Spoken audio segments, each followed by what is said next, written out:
যে মানুষ সৃষ্টির কারণ কি, পৃথিবীতে আমাদেরকে পাঠানো হয়েছে কেন, এই ব্যাপারটা আপনাদেরকে একটু জানানোর চেষ্টা করব আমার অল্প বিদ্যাতে। তার আগে আমাদেরকে একটা কথা জেনে রাখতে হবে, সেটা হচ্ছে এই পৃথিবীতে কেউ কোনো কাজ করলে সেই কাজের পিছনে একটা উদ্দেশ্য থাকে।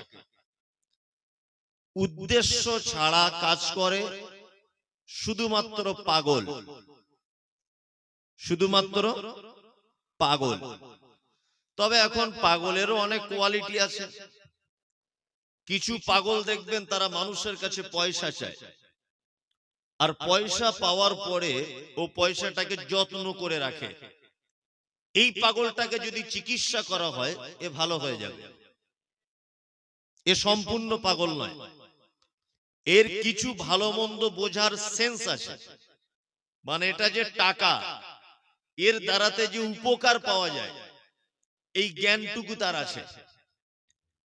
আর প্রকৃত পাগলকে যে টাকা দেওয়ার সাথে সাথে টাকাটা নিয়ে 500 টাকার নোট ছিঁড়ে কুচি কুচি করে ফেলে দেয়, এ হচ্ছে অরিজিনাল পাগল। পৃথিবীতে পাগল ছাড়া যে কাজই করুক না কেন তার একটা উদ্দেশ্য থাকে। আমি এলাম, গাড়ি থেকে নামলাম, একজন আমাকে একটা পানির বোতল দিলেন যে আপনি পানি পান করুন। এই পানি পান করার পিছনে ওনার একটা উদ্দেশ্য আছে। কি উদ্দেশ্য? যে একটা বিদেশি মানুষ, একজন আলেম মানুষ, মুসাফির মানুষ, আমি যদি ওনাকে এক গ্লাস পানি যদি পান করাই তাহলে আমি বিনিময়ে একটা দুটো নেকি পাবো। এই উদ্দেশ্যটাও থাকে, থাকে না? থাকে। এবার বলুন, আল্লাহ সুবহানাহু ওয়া তাআলা এই আমাদের মতো মানুষগুলিকে তৈরি করলেন। আচ্ছা, এর পিছনে কি কোনো উদ্দেশ্য আছে বলে মনে হয়? আছে, এক মহৎ উদ্দেশ্য। উদ্দেশ্যটা কি? আল্লাহ সুবহানাহু ওয়া তাআলা বলছেন, ওমা খালাকতুল জিন্না ওয়াল ইনসা ইল্লা লিয়াবুদুন। আমি মানুষ জাতিকে এবং জিন জাতিকে সৃষ্টি করেছি এই কারণে যে তারা শুধুমাত্র আমার গোলামি করবে, আমার দাসত্ব করবে, আমার বান্দেগি করবে। এই কারণেই তাদেরকে পৃথিবীতে পাঠানো হয়েছে। এবার কয়েকটা মজার মজার কথা বলি। আচ্ছা বলুন তো, পৃথিবীতে মানুষের সংখ্যা বেশি না অন্যান্য প্রাণীদের সংখ্যা বেশি? বলছেন মানুষের, তাই তো? মানুষের। আমি মুমতাজুল ইসলাম বলছি যে না, মানুষের সংখ্যা বেশি না, অন্যান্য প্রাণীদের সংখ্যা বেশি। যদি বলছেন কেমন? আপনার বাড়িতে আপনার স্ত্রী সকালে চা করার সময় ঠিক 10-12টা চিনির দানা চুলোর সাইডে, গ্যাসের ওভেনের সাইডে ফেলে দেবেন, দেখবেন মিনিমাম 50,000 পিপিলিকা চলে এসছে। আমার মনে হয় যতটা আপনার গ্রামে পিপিলিকা আছে আপনার বাড়িতে মনে হয় মালদা জেলাতে এত মানুষের বসবাস নেই, তাই না? আপনার বাড়ির ফ্যামিলি মেম্বার কত? 3 থেকে 4 জন। আপনার স্ত্রী বাড়িতে মুরগি পালন করে, একটা একটা বাড়িতে 20-30টা করে মুরগি আছে, একটা একটা বাড়িতে 2-4টে করে গরু আছে, একটা একটা বাড়িতে নানান রকমের। আপনি যে বাড়িতে বসবাস করেন এরকম টাইমে যদি রাত্রে ঘুমিয়ে থাকেন, বলুন তো মশা কত আছে? অনেক না? অনেক। তার মানে বুঝতে পারা যাচ্ছে আপনাদের গ্রামের সব থেকে বড় যে পুকুরটি, এই পুকুরে যত মাছ আছে আমার মনে হয় আপনাদের গ্রামের সংখ্যার মানুষ কম, মাছ মনে হয় বেশি, তাই না? আল্লাহ সুবহানাহু ওয়া তাআলা বলছেন মানুষকে পাঠালাম কিসের জন্য? তারা শুধুমাত্র আমার গোলামি করবে এই কারণে। এখানে একটা মজার ব্যাপার বলি। আল্লাহ সুবহানাহু ওয়া তাআলা পবিত্র আল কোরআনের ভিতরে বলছে, ইউসাব্বিহু লিল্লাহি মা ফিস সামাওয়াতি ওয়া মা ফিল আরজ। আসমানে জমিনে, পাহাড় পর্বত, নদ নদী, জলে স্থলে পর্বতে, যেখানে যারা যে অবস্থাতেই আসে না কেন তারা সকলেই আমার তাসবিহ, আমার বন্দেগী করে চলে। চলে কি চলে না? গরু আল্লাহর ইবাদত করে, সে তার পদ্ধতিতে করে। ছাগল আল্লাহর ইবাদত করে, সে তার পদ্ধতিতে করে। বাঘ আল্লাহর ইবাদত করে, সে তার পদ্ধতিতে করে। মুরগি আল্লাহকে ডাকে, সে তার পদ্ধতিতে ডাকে, তাই না? তাহলে পৃথিবীতে এত কিছু আছে, সব আল্লাহর গোলামি করছে, আল্লাহর দাসত্ব করছে, করছে না? করছে। এবার আপনাদেরকে বলি, ফেরেশতা একটা সৃষ্টি আছে না, মালাইকা ফেরেশতা আছে। ফেরেশতাদের অন্য কোনো কাজ নেই। কিছু কিছু ফেরেশতাদের কিছু কিছু ডিপার্টমেন্ট দেওয়া হয়েছে, কাউকে পানি দেওয়া ডিপার্টমেন্ট, কাউকে কারো জান কবজ করা ডিপার্টমেন্ট, তার অধীনে আরো অনেক ফেরেশতা। কিন্তু বাইতুল মামুরে প্রতিনিয়ত যে ফেরেশতারা আল্লাহ সুবহানাহু ওয়া তাআলার ইবাদত করতে ঢোকে, তারা আর কখনো পুনরায় বার হওয়ার সুযোগ পায় না। মানে ফেরেশতারা আপনার আমার মতো সাংসারিক জীবন যাপন করে না, বৈবাহিক জীবনে তারা যায় না, তাদের খাদ্য খাবার প্রয়োজন হয় না, তারা শুধুমাত্র আল্লাহ সুবহানাহু ওয়া তাআলার ইবাদত করে। তাহলে ফেরেশতারা আল্লাহর ইবাদত করছে, পৃথিবীর প্রতিটা প্রাণী আল্লাহ সুবহানাহু ওয়া তাআলার ইবাদত করছে। ইবাদত করে কি করে না? করে। তা এত ইবাদত করে আল্লাহ সুবহানাহু ওয়া তাআলার মন ভরল না। এই আমাদের মতো মারামারি করা, খুন করা, গালাগালি দেওয়া, সিনেমা দেখা, আমাদের মতো হারাম খাওয়া, আমাদের মতো বদমাইশ, আমাদের মতো লোকগুলোকে তৈরি করতে হলো কেন? কেন? সমুদ্রের অতন্ত মহাসাগরের তলে কোটি কোটি রকমের প্রাণী, তারা সব আল্লাহকে ডাকে। এত কিছু আল্লাহকে ডাকছে, তবু আল্লাহ সুবহানাহু ওয়া তাআলা মন ভরছে না। আমাদের মতো লোকগুলোকে পাঠাতে হলো কেন? আল্লাহু আকবার।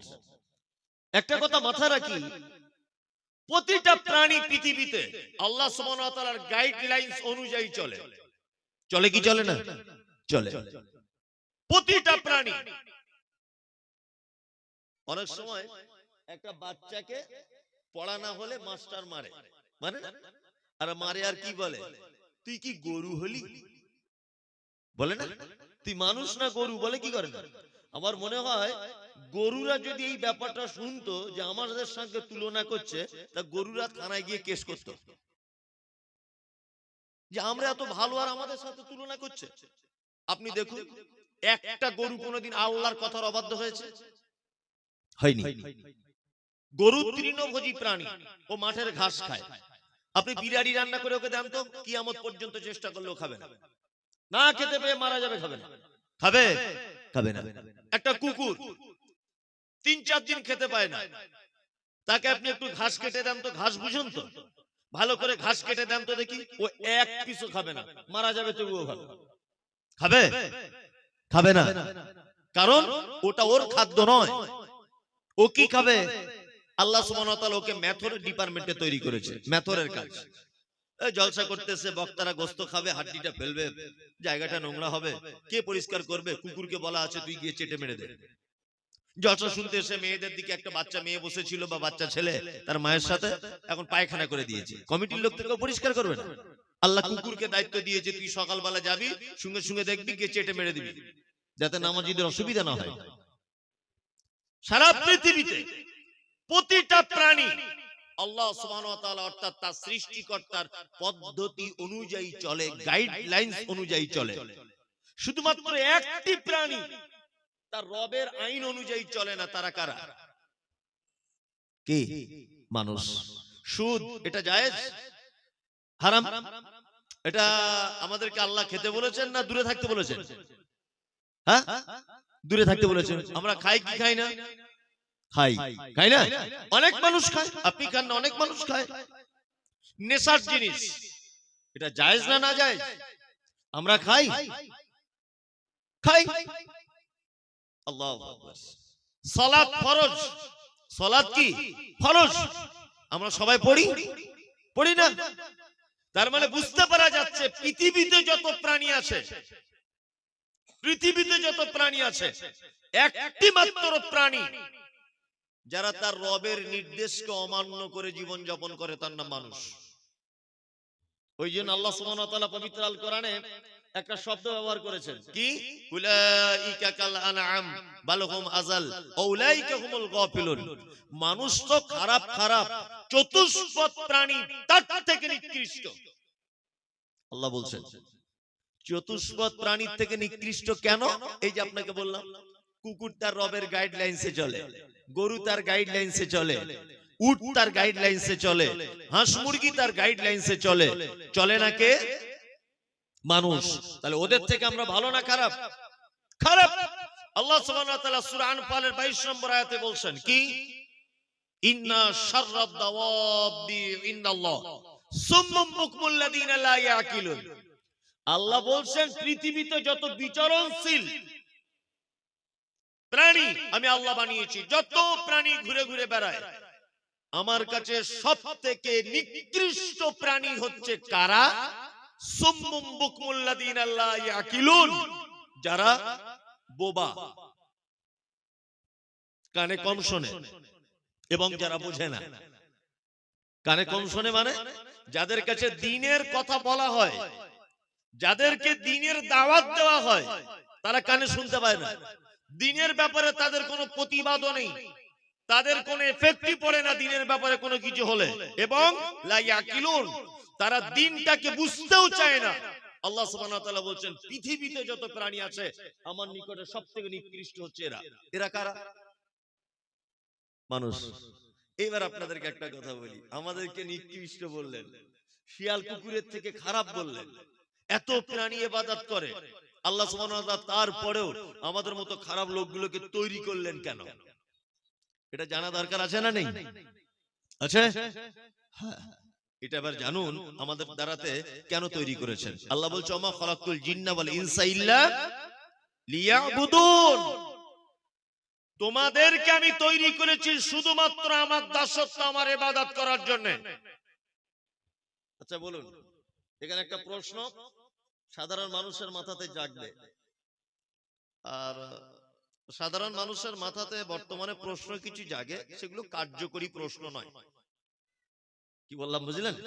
এখন আলেম ওলামাদেরকে আমরা সব প্রশ্ন করি, আজে বাজে প্রশ্ন, আজে বাজে, নয় বক্তাকে ছোট করার জন্য, আর নয় অন্য কাউকে ছোট করার জন্য। নিজের কিছু উপকার হবে, নিজের কিছু সংশোধন হবে, এই উদ্দেশ্যে কেউ প্রশ্ন করে না।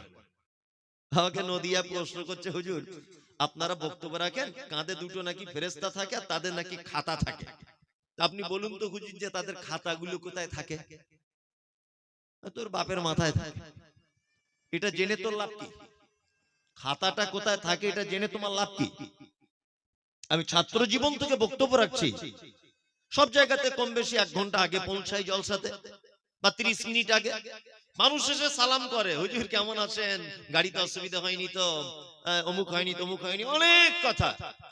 আমার বক্তব্য রাখার বয়স আজকে 15 বছরের কাছাকাছি। একটা লোককে আমি দেখতে পেলাম না, হুজুর আমি 2 রাকাত নামাজ পড়ছি, আমার নামাজটা আল্লাহর নবীর মতো হচ্ছে কিনা একটু দেখুন তো। একটা লোক নাই, একটা লোককে দেখতে পেলাম না। আত্তাহিয়াতু লিল্লাহি আসসালাওয়াতু আত-তাইয়্যিবাতু, দুআ মাসুরাটা হচ্ছে কি একটু দেখুন তো। আল্লাহুম্মা সাল্লি আলা মুহাম্মাদ ওয়া আলা আলি মুহাম্মাদ কামা সাল্লাইতা আলা ইব্রাহিম, দরুদ ইব্রাহিমটা সঠিকভাবে হচ্ছে কি দেখুন তো। কেউ জিজ্ঞেস করে না। ও জিজ্ঞেস করছে কি, নবীর বাপ জান্নাতে যাবে না জাহান্নামে যাবে, তো এটা জেনে তোমার লাভ কি? ও যদি জান্নাতেই যায় তোমার অসুবিধা কোথায়? আর যদি জাহান্নামেও যায় তোমার ক্ষতি কোথায়? যে যাবে সে বুঝবে। মানে যত বদমাইশি প্রশ্ন সব আলেম ওলামা বক্তাদের কাছে, নিজে সংশোধন হবে প্রশ্ন আসে। এখন একটা প্রশ্ন হতে পারে যে হুজুর তাহলে শুধু ইবাদতই করে যাব, তাহলে কিছু করব না? আল্লাহু আকবার, আল্লাহু আকবার। আপনাকে একটা কথা বলি, আল্লাহ মানুষকে তৈরি করেছে কিসের জন্য? শুধু ইবাদত করার জন্য। আচ্ছা এবার বলুন, একটা মানুষ বাঁচে কতদিন, বেঁচে থাকে কতদিন বলুন? 60 বছর বাঁচে। এই 60 বছরের ভিতরে ও জেগে থাকে কতক্ষণ? 30 বছর। আর 30 বছর ঘুমায়, এটা সাধারণ হিসাব, তাই না? 30 বছর ঘুমায়, 30 বছর বেঁচে থাকে। এই বক্তব্যগুলো শুনুন, অনেক কাজ লাগবে। বাচ্চা ছেলের মতো আপনাকে বুঝিয়ে বুঝিয়ে বলছি। তাহলে 30 বছর ওর হাতে থাকলো, এই 30 বছরের 10 বছর পর্যন্ত নামাজ রোজা ফরজ হয়নি, যাকাত বুঝতো না, ইসলাম বুঝতো না, মাইনাস 10 বছর, তাহলে থাকলো কত বছর? 20 বছর, তাই না? 20 বছর। এই 20 বছরের ভিতরে আবার যখন মারা যাবে তার 2-4 বছর আগে অসুস্থ হয়ে যাবে, বিছানায় পড়ে থাকবে, সেন্স থাকবে না, চোখে কম দেখবে, বারবার ওজন নষ্ট হয়ে যাবে, ওর জ্ঞান বুদ্ধি কমে যাবে, ওদিকে আরো 5 বছর ধরে নেন মিস, তাহলে থাকলো কত বছর? 15।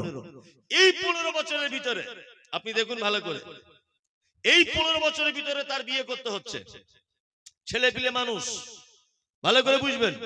এই 15 বছরের ভিতরে তার ব্যক্তিত্ব, তার নিজস্ব ক্যারিয়ার, তার চাকরি, অর্থ সঞ্চয়, তার জমি জায়গা, তার অদূর ভবিষ্যতের চিন্তা ভাবনা, যাবতীয় পেচ্ছাপ আছে, পায়খানা আছে, গোসল আছে, সবকিছু আছে এই 15 বছরের ভিতরে। আমার মনে হয় চাকরির জন্য যায়, স্কুলে যায়, স্ত্রীকে টাইম দেয়, গোসল করতে হয়, পায়খানা পেচ্ছাপ করতে হয়, আমার মনে হয় আরো 10 বছর চলে যাবে এই করতে করতে। তাহলে থাকলো আর ক বছর? 5 বছর। অথচ আল্লাহ বলছে তোমাকে বানানো হয়েছে কিসের জন্য? ইবাদত। এইটা কখন হবে? এইটা কখন হবে? ব্যাপারটা বুঝতে পারছেন আমি কি বলছি? এইটা কখন? আর তাহলে টাইম থাকলো? থাকলো না তো। অথচ আল্লাহ সুবহানাহু ওয়া তাআলা বলছে তোমার মৃত্যু থেকে, তোমার জন্ম থেকে মৃত্যু পর্যন্ত তোমার তৈরি করা মূল কারণ হচ্ছে তুমি আমার দাসত্ব করবে। এইবার আপনাকে বুঝতে হবে দাসত্ব আর গোলামি কাকে বলে, মূলত কাকে বলে এটা আপনাকে বুঝতে হবে। এক, আল্লাহর নবী বললেন ফজরের, আল্লাহর নবী বললেন তুমি এশার নামাজ পড়ে আর কোনো দিকে যাবে না, বাজারে যাবে না, তোমার কোন জায়গায় যাবে না, তুমি একটা কাজ করবে, তুমি ঘরের ভিতরে ঢুকে যাবে, তোমার বিবিকে নিয়ে তুমি ঘুমিয়ে পড়বে, তোমার বেটাকে নিয়ে তুমি ঘুমিয়ে পড়বে। ঘুমানোর নিয়মটা কি? তুমি দরজা লাগানোর পর লাইটটা অফ করে দিবে, প্রয়োজনে মশারি টাঙিয়ে নিবে, ডান করতে ঘুমাবে, আর ঘুমানোর সময় একটি দোয়া বলবে আল্লাহুম্মা বিসমিকা আমুতু ওয়া আহইয়া। ঘুমের ভিতরে যদি তুমি ভালো খারাপ কোন স্বপ্ন দেখো তাহলে করট পরিবর্তন করে নিবে, আর একবার বলবে আউযু বিল্লাহি মিনাশ শাইতানির রাজিম। এইটা বলার পরে 3 বার থু থু থু এরকম করে আওয়াজ করবে। ঘুম থেকে উঠে গেলে আল্লাহর নবী বলছেন ঘুম থেকে উঠে যাওয়ার পরে সঙ্গে সঙ্গে তুমি খাদ্যর পাত্রে হাত দিতে পাবে না। কোন জিনিসে হাত দেওয়ার আগে তুমি তোমার হাতটা কবজি পর্যন্ত ধুয়ে নাও, তারপরে তুমি ভাতের থালাতে হাত দাও, চায়ের পাত্রে হাত দাও, তোমার বিস্কুটের প্যাকেটে হাত দাও, তার আগে হাত দিতে পাবে না। আর ঘুমানোর আগে একটা দোয়া বলতে হবে আলহামদুলিল্লাহিল্লাযী আহিয়ানা বাদামা আমাতানা ওয়া ইলাইহিন নুশুর। এই পদ্ধতিতে যদি আপনি ঘুমান তো যতক্ষণ আপনি ঘুমাবেন আপনার লুঙ্গি আগলা হয়ে যাক আর লুঙ্গি পরা থাক, টোটালটাই ইবাদতের সমতুল্য। কারণ আপনার ঘুমানোর পদ্ধতিটা শুরু হয়েছে কাকে দিয়ে? মুহাম্মদ সাল্লাল্লাহু আলাইহি ওয়াসাল্লাম। এবার আপনাকে বলি পানি পান করার সুন্নত কটা? বুঝে 3টা, মানে কিছুই বুঝে না। পানি পান করার সুন্নত কটা? 6টা। কটা? 6টা। 1, বসে পান করতে হয়। 2, ডান হাতে পান করতে হয়। 3, বিসমিল্লাহ বলে পান করতে হয়। 4, দেখে পান করতে হবে। 5, 3 নিঃশ্বাসে পান করতে হবে। 6, পান করা হয়ে গেলে আলহামদুলিল্লাহ বলতে হবে। এটা হচ্ছে পানি পান করার একটি সুন্নত পদ্ধতি। আপনি যদি এই পানি পান করাটা সুন্নত পদ্ধতিতে যদি করেন, এটাই মুহাম্মদ সাল্লাল্লাহু আলাইহি ওয়াসাল্লামের পদ্ধতিতে যদি আপনার হয়, আল্লাহ সুবহানাহু ওয়া তাআলার দাসত্ব এখানে হয়ে গেল। আপনি প্রতিদিন প্যান্ট জামা কাপড় পরেন, এখন আপনার প্যান্টটি আপনি গাঁটের নিচে পরেন না, উপরে পড়েছেন। আপনি দর্জিকে বললেন যে দর্জি ভাই আমার প্যান্টটা, মুহাম্মদ সাল্লাল্লাহু আলাইহি ওয়াসাল্লাম বলেছেন গাঁটের নিচে পড়লে ওই পা কখনো জান্নাতে প্রবেশ করবে না, তা আপনি গাঁটের উপরে আমার প্যান্টটাকে কাটুন। আপনি যদি হাদিসে আছে বলে আপনার গাঁটের উপরে প্যান্টটাও যদি আপনি তৈরি করেন, ওইটাও আপনার জন্য ইবাদত। কি বললাম বুঝলেন? এক কথাতে আপনার কথা বলা, আপনার চলা, আপনার সারা দিনের রুটিন অনুযায়ী যত কাজ, সমস্ত কাজ যদি আল্লাহ এবং মুহাম্মদ সাল্লাল্লাহু আলাইহি ওয়াসাল্লামের পদ্ধতিতে যদি হয়, তাহলে সেগুলো সব কি? ইবাদত। সবটাই ইবাদত। ঘুমোতে যাওয়াটাও ইবাদত, ভাত খাওয়াটাও ইবাদত, হ্যাঁ, কারোর সঙ্গে কথা বলাটা ইবাদত, সবকিছুই ইবাদত। আসলে আমরা ইবাদত বুঝতে ভুল করেছি যে ইবাদত কাকে বলে। এবার আপনাদেরকে আমি আরেকটা কথা বলি। আল্লাহ সুবহানাহু ওয়া তাআলা মানুষকে তৈরি করেছেন আরো কিছু উদ্দেশ্য আছে। কি উদ্দেশ্য? লিইযহিরাহু আলাদ দীনি কুল্লি। আল্লাহ তাআলা বলছেন পৃথিবীতে মানুষকে সৃষ্টি করার দ্বিতীয় উদ্দেশ্য হলো পৃথিবীর সমস্ত মতদর্শের উপরে ইসলাম শ্রেষ্ঠ, এইটা প্রমাণ করে দিয়ে তবে তোমাকে কবরে আসতে হবে, তার আগে না। বর্তমানে এটা খুব কঠিন না সহজ? কঠিন না? আমি বলছি একদম পানির মতো সহজ, পানির মতো সহজ। বর্তমানে আমাদের গ্রাম পঞ্চায়েত থেকে শুরু করে আর একেবারেই দেশের রাষ্ট্রপতি পর্যন্ত আমার মনে হয় একটি লোক ইসলামের পক্ষে নেই। ইসলামকে বিভিন্ন রকম ভাবে কটাক্ষ করা হচ্ছে। আপনারা জানেন যে আজ থেকে 2-3 দিন আগে বিহারের সরকার নীতিশ কুমার, হ্যাঁ, আল্লাহু আকবার, একজন মহিলা, একজন মুসলিম বোনকে সম্বর্ধনা জানানোর সময় বা তার হাতে মানপত্র দেওয়ার সময় বা চাকরির অ্যাপয়েন্টমেন্ট তুলে দেওয়ার সময়তে আপনারা দেখতে পাচ্ছেন হিজাবটাকে নিজে হাতে করে খুলে দিচ্ছে। অথচ তাদের মুখের এটা ভাষা, সেই সমস্ত রাজনৈতিক নেতা নেত্রীদের মুখে ভাষা, এটা হচ্ছে গণতন্ত্র দেশ। তাদের মুখের ভাষা গণতন্ত্র মানে একজন মেথরের নিজস্ব স্বাধীনতা আছে, সে কি খাবে, সে কি করবে, সে কি বলবে, সেটা তার নিজস্ব স্বাধীনতা রয়েছে, রয়েছে না? একজন মুসলিম সে হিজাব পরবে না জিন্স পরবে, সে কি গরুর গোশত খাবে না দেশি মুরগি খাবে, তার নিজস্ব স্বাধীনতা রয়েছে। একজন হিন্দু সে মন্দিরে যাবে না সে কারো কাছে মাথা নত করবে, তার নিজস্ব স্বাধীনতা আছে। ভারতবর্ষের সংবিধানে এরকম কোথাও লেখা নেই যে কোন ধর্মের নিজস্ব পদ্ধতির উপরে কেউ হস্তক্ষেপ করতে পারে, এটা কখনোই চলবে না।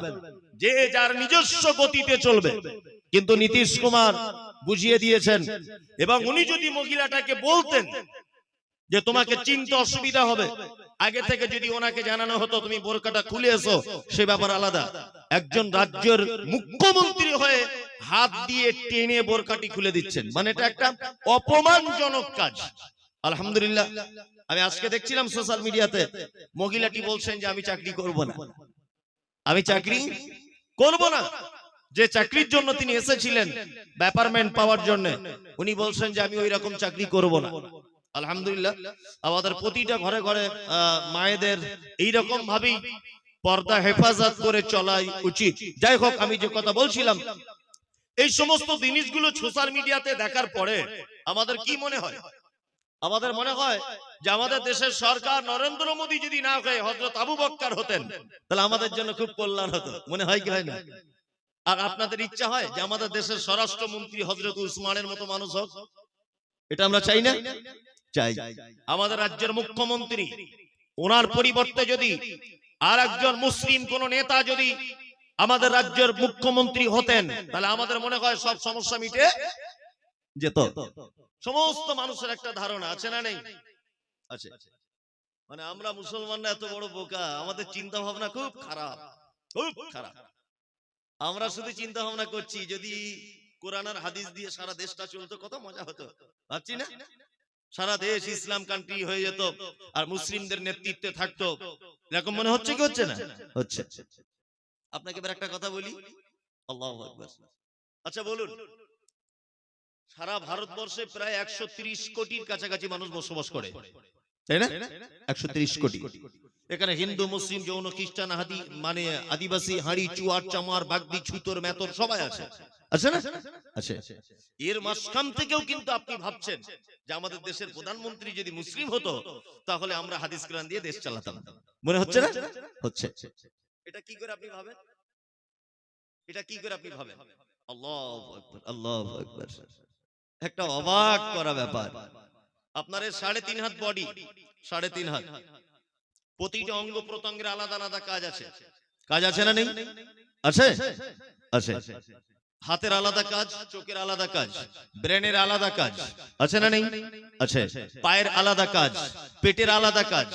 আচ্ছা আপনি বলুন তো দেখি, যে আপনি আজকে ফজরের নামাজের পর থেকে নিয়ে এই রাত পর্যন্ত আপনার টোটাল বডিটা হাদিস এবং কোরআন অনুযায়ী চালাতে পেরেছেন? একটা লোককে বলুন তো, বলুন, কেউ পেরেছেন? পারেননি। কেউ যদি একটা সুন্দরী মেয়ের দিকে একবার যদি তাকায়, দ্বিতীয়বার আর ভুল করে তাকাতে পারবে না। একটা লোক বলুন যে আজকে জলসাতে একটা ভালো মেয়ে দেখেছিলাম, 3-4 বার তার দিকে তাকাইনি, আমার চোখকে বলেছে এটা ইসলাম পারমিশন দেয় না। আপনার পা একটা ইঞ্চি আজকে সারাদিন কোন অপরাধের সঙ্গে যুক্ত ছিল না, বলুন পেরেছেন আপনার পাকে আটকাতে? পারেননি। আপনার হাত আটকাতে পেরেছেন মোবাইলে খারাপ ছবি দেখা থেকে? আপনার হাত থেকে আপনি আটকাতে পেরেছেন? যে মুসলমান তার 3.5 হাত বডিকে কোরআন এবং হাদিস দিয়ে পরিচালনা করতে পারে না, এই মুসলমানের আবার দাবি সারা দেশের প্রধানমন্ত্রী, রাষ্ট্রপতি, স্বরাষ্ট্রমন্ত্রী, মুখ্যমন্ত্রী সমস্ত কিছুটা হাদিস এবং কোরআন দিয়ে যদি দেশটাকে পরিচালনা করা হয় তাহলে খুব ভালো হয়। তুমি 3.5 হাত বডিটাকে হাদিস কোরআন দিয়ে চালাতে পারো না, অথচ তুমি চিন্তা করছো সারা দেশ মুসলিম কান্ট্রি হয়ে যাক আর হাদিস কোরআন দিয়ে দেশ চলুক। এই চিন্তা ভাবনা জীবনে কোনোদিন সার্থক হবে? হবে? হবে না। এইখানে ইসলাম প্রতিষ্ঠা করা সহজ, অতীব সহজ। কেমন করে সহজ? আপনাকে একটা জিনিস দেখাই। আচ্ছা, রাস্তার ডান দিকে চলা সুন্নত না বাম দিকে চলা সুন্নত? বলুন। ডান দিকে। আমরা চলি কিভাবে? বাম দিকে। তাহলে এই হাদিসটা ভারতবর্ষে মানা যাচ্ছে না। আমি মনে করব এর জন্য আল্লাহ কিয়ামতের দিন জিজ্ঞাসা করবে না, জিজ্ঞাসা করবে না। সুদ এটা হারাম না হালাল? হারাম। কিন্তু সরকার এমন একটি নিয়ম করে দিয়েছে, জিরো ব্যালেন্সের অ্যাকাউন্ট আপনাকে একটা খুলতে হবে, তাই না? আপনি যদি ব্যাংকে অ্যাকাউন্ট খোলেন 2-4 হাজার টাকা গরিব মানুষ জমা রাখলেন, সেটা যদি 1 বছর থাকে, 2 টাকা হোক আর 1 টাকা হোক, সুদ হবে কি হবে না? হবে। তার মানে বর্তমান যে পরিস্থিতি, আমাদের সুদ থেকে বাঁচাটাও খুব কঠিন, খুব কঠিন। তাহলে এইগুলো বড় বড় সমস্যা, এর মোকাবেলা আমরা করতে পারবো না। ডান দিকে যদি আপনি চলেন রাস্তা দিয়ে, আর যদি বলেন এটা হাদিসে লেখা আছে ডান দিকে চলা, অ্যাক্সিডেন্ট তো দূরের কথা, অ্যাক্সিডেন্ট খরচ হবেই। আর অ্যাক্সিডেন্ট হয়ে গেলে ইন্স্যুরেন্স কোম্পানি আপনার জন্য কোনো ক্লেম নেবে না, কারণ আপনি ভারতবর্ষের রুলস, ভারতবর্ষের আইন অমান্য করেছেন। এই কারণে এগুলো না মানা যায় না।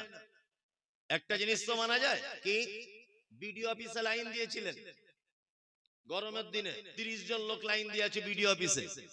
এখন লাইন দেওয়ার পরে পিপাসা লেগেছে আপনার, সবাই পানি পান করছে দাঁড়িয়ে দাঁড়িয়ে, আপনি বসে বসে পানি পান করুন, বসে। আর 5 জন হিন্দু খ্রিস্টান তারা জিজ্ঞাসা করুক, এই সবাই দাঁড়িয়ে পানি পান করছে, তুমি কেন বসে? তখন তো এইটা বলা যাবে যে আমি বসে পানি পান করছি, মানে আমাদের নবী মুহাম্মদ সাল্লাল্লাহু আলাইহি ওয়াসাল্লাম তিনি বসে পানি পান করার সুন্নত শিখিয়েছেন। আচ্ছা বলুন তো, যদি আপনি বসে পানি পান করেন, আপনাকে কেউ গুলি করবে? কেউ মারবে? তাহলে ইসলামের কোন জিনিস যদি আপনি প্রতিষ্ঠা করতে না পারেন, অন্তত দাঁড়িয়ে পানি পান করাটা তো প্রতিষ্ঠা করা যায়। যায় কি যায় না বলুন? যায়, যায়।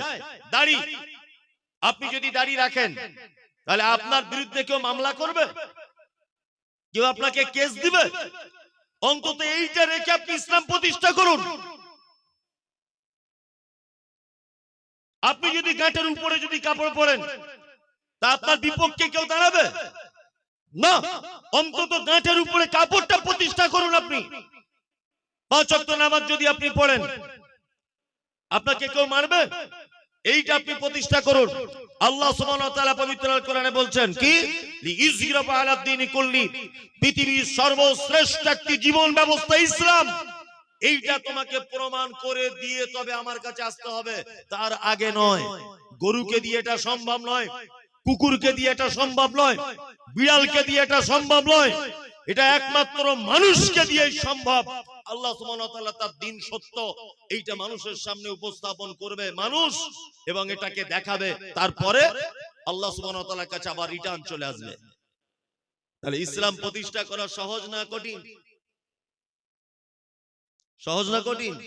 জলের মতো পানি পান করাটা তো প্রতিষ্ঠা করা যাবে। অথচ আপনার জীবনে 10টা প্রতিষ্ঠা করুন না দেখি, করা যাবে কি যাবে না? যাবে। ডান হাতে পানি পান করুন, এটা প্রতিষ্ঠা করা যাবে না? যাবে।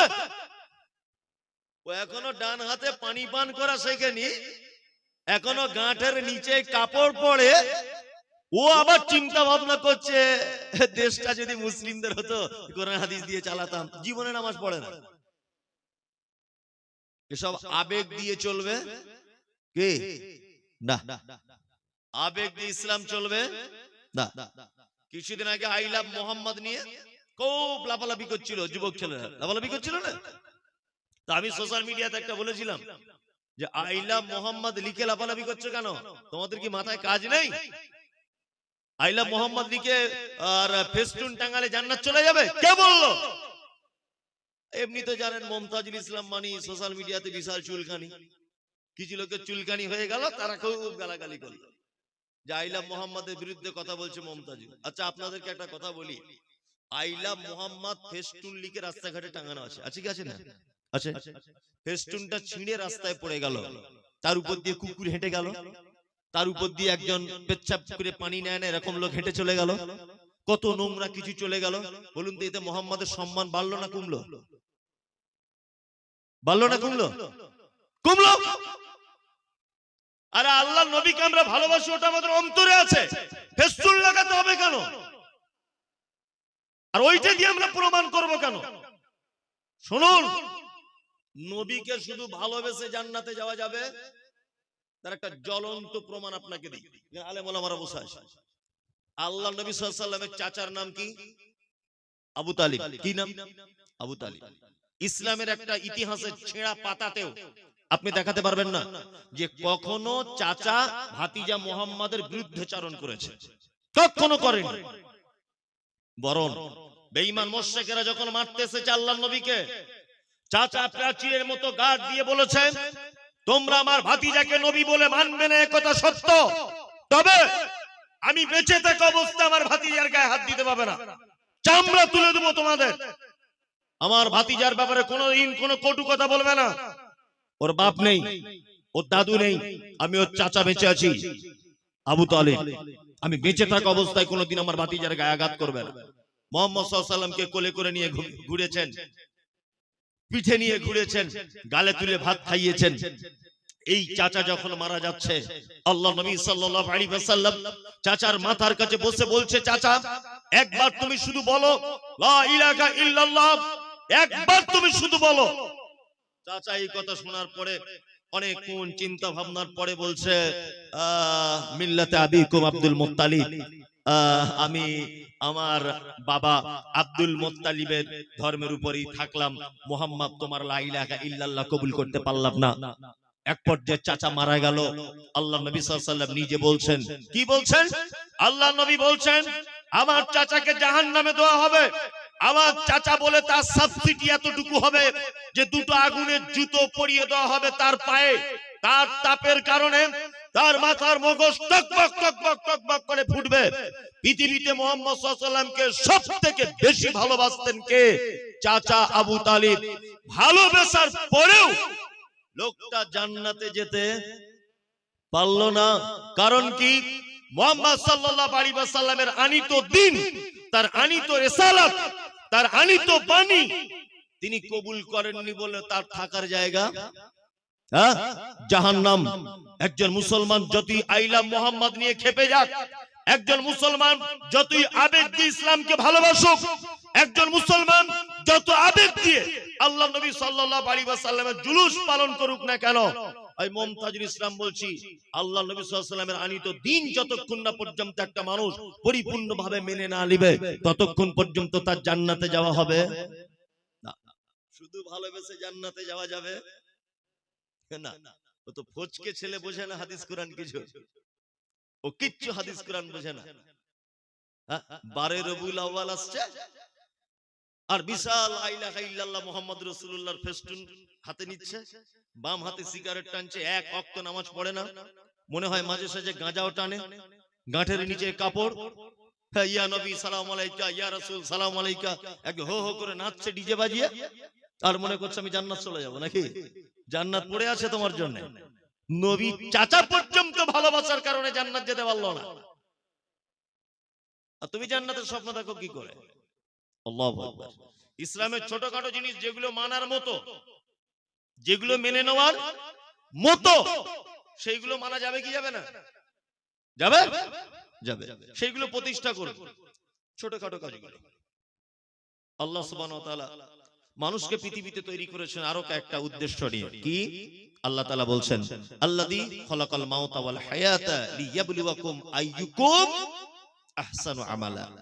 আমি হায়াত আর মাউত এই কারণে পৃথিবীতে তৈরি করেছি, আহসানু আমালা, আমি পরীক্ষা করব তোমাদের ভিতরে সবথেকে উত্তম আমল কে করছো।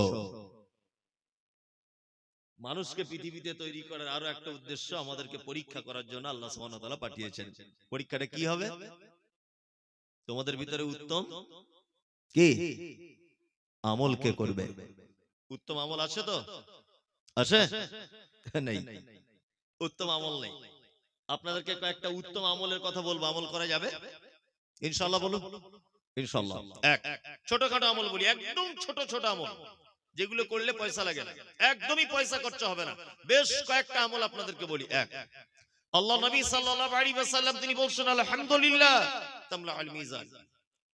কেউ যদি দিনে রাতের কিছু অংশে শুধুমাত্র আলহামদুলিল্লাহটা যদি বলে, তাহলে আল্লাহ নবী বলছেন মিজানের পাল্লার নেকির দিকটা অর্ধেক ভারী করে দেওয়া হবে। আচ্ছা বলুন, কিয়ামতের দিনে নেকি গোনা হবে না নেকি ওজন করা হবে? ওজন করা হবে। তার মানে নেকির ভারী কমের কি ব্যাপার আছে, তাই না? এইটা ধরেন আর মিজান, আল্লাহ সুবহানাহু ওয়া তাআলা এটা এই পাল্লাতে মাপবেন। এই দিকে গোনা চাপানো হলো, গীবত করেছিলেন ওই গোনা, জলসা শুনতে এসে পরের মেয়ের সঙ্গে কথা বলেছেন সে গোনা, ফোনে ফোনে কোনো ভাবির সঙ্গে কথা বলেছেন সে গোনা, ব্যভিচারে লিপ্ত সে গোনা, সুদ খেয়েছেন সেই গোনা। এক কথাতে আপনার জীবনে যত গোনা ছিল সব গোনা এইটাতে দেওয়া হয়েছে, এইটা ভারীতে এরকম হয়ে আছে। এবার এই দিকে নেকি চাপানো হচ্ছে, কি? জলসা শোনার নেকি, দান করার নেকি, সাদাকা করার নেকি, কিন্তু পাপ এত ভারী নেকি টেনে তুলতে পারছে না। আল্লাহ নবী সাল্লাল্লাহু আলাইহি ওয়াসাল্লাম বলেছেন, আলহামদুলিল্লাহ তামলা আল মিজান।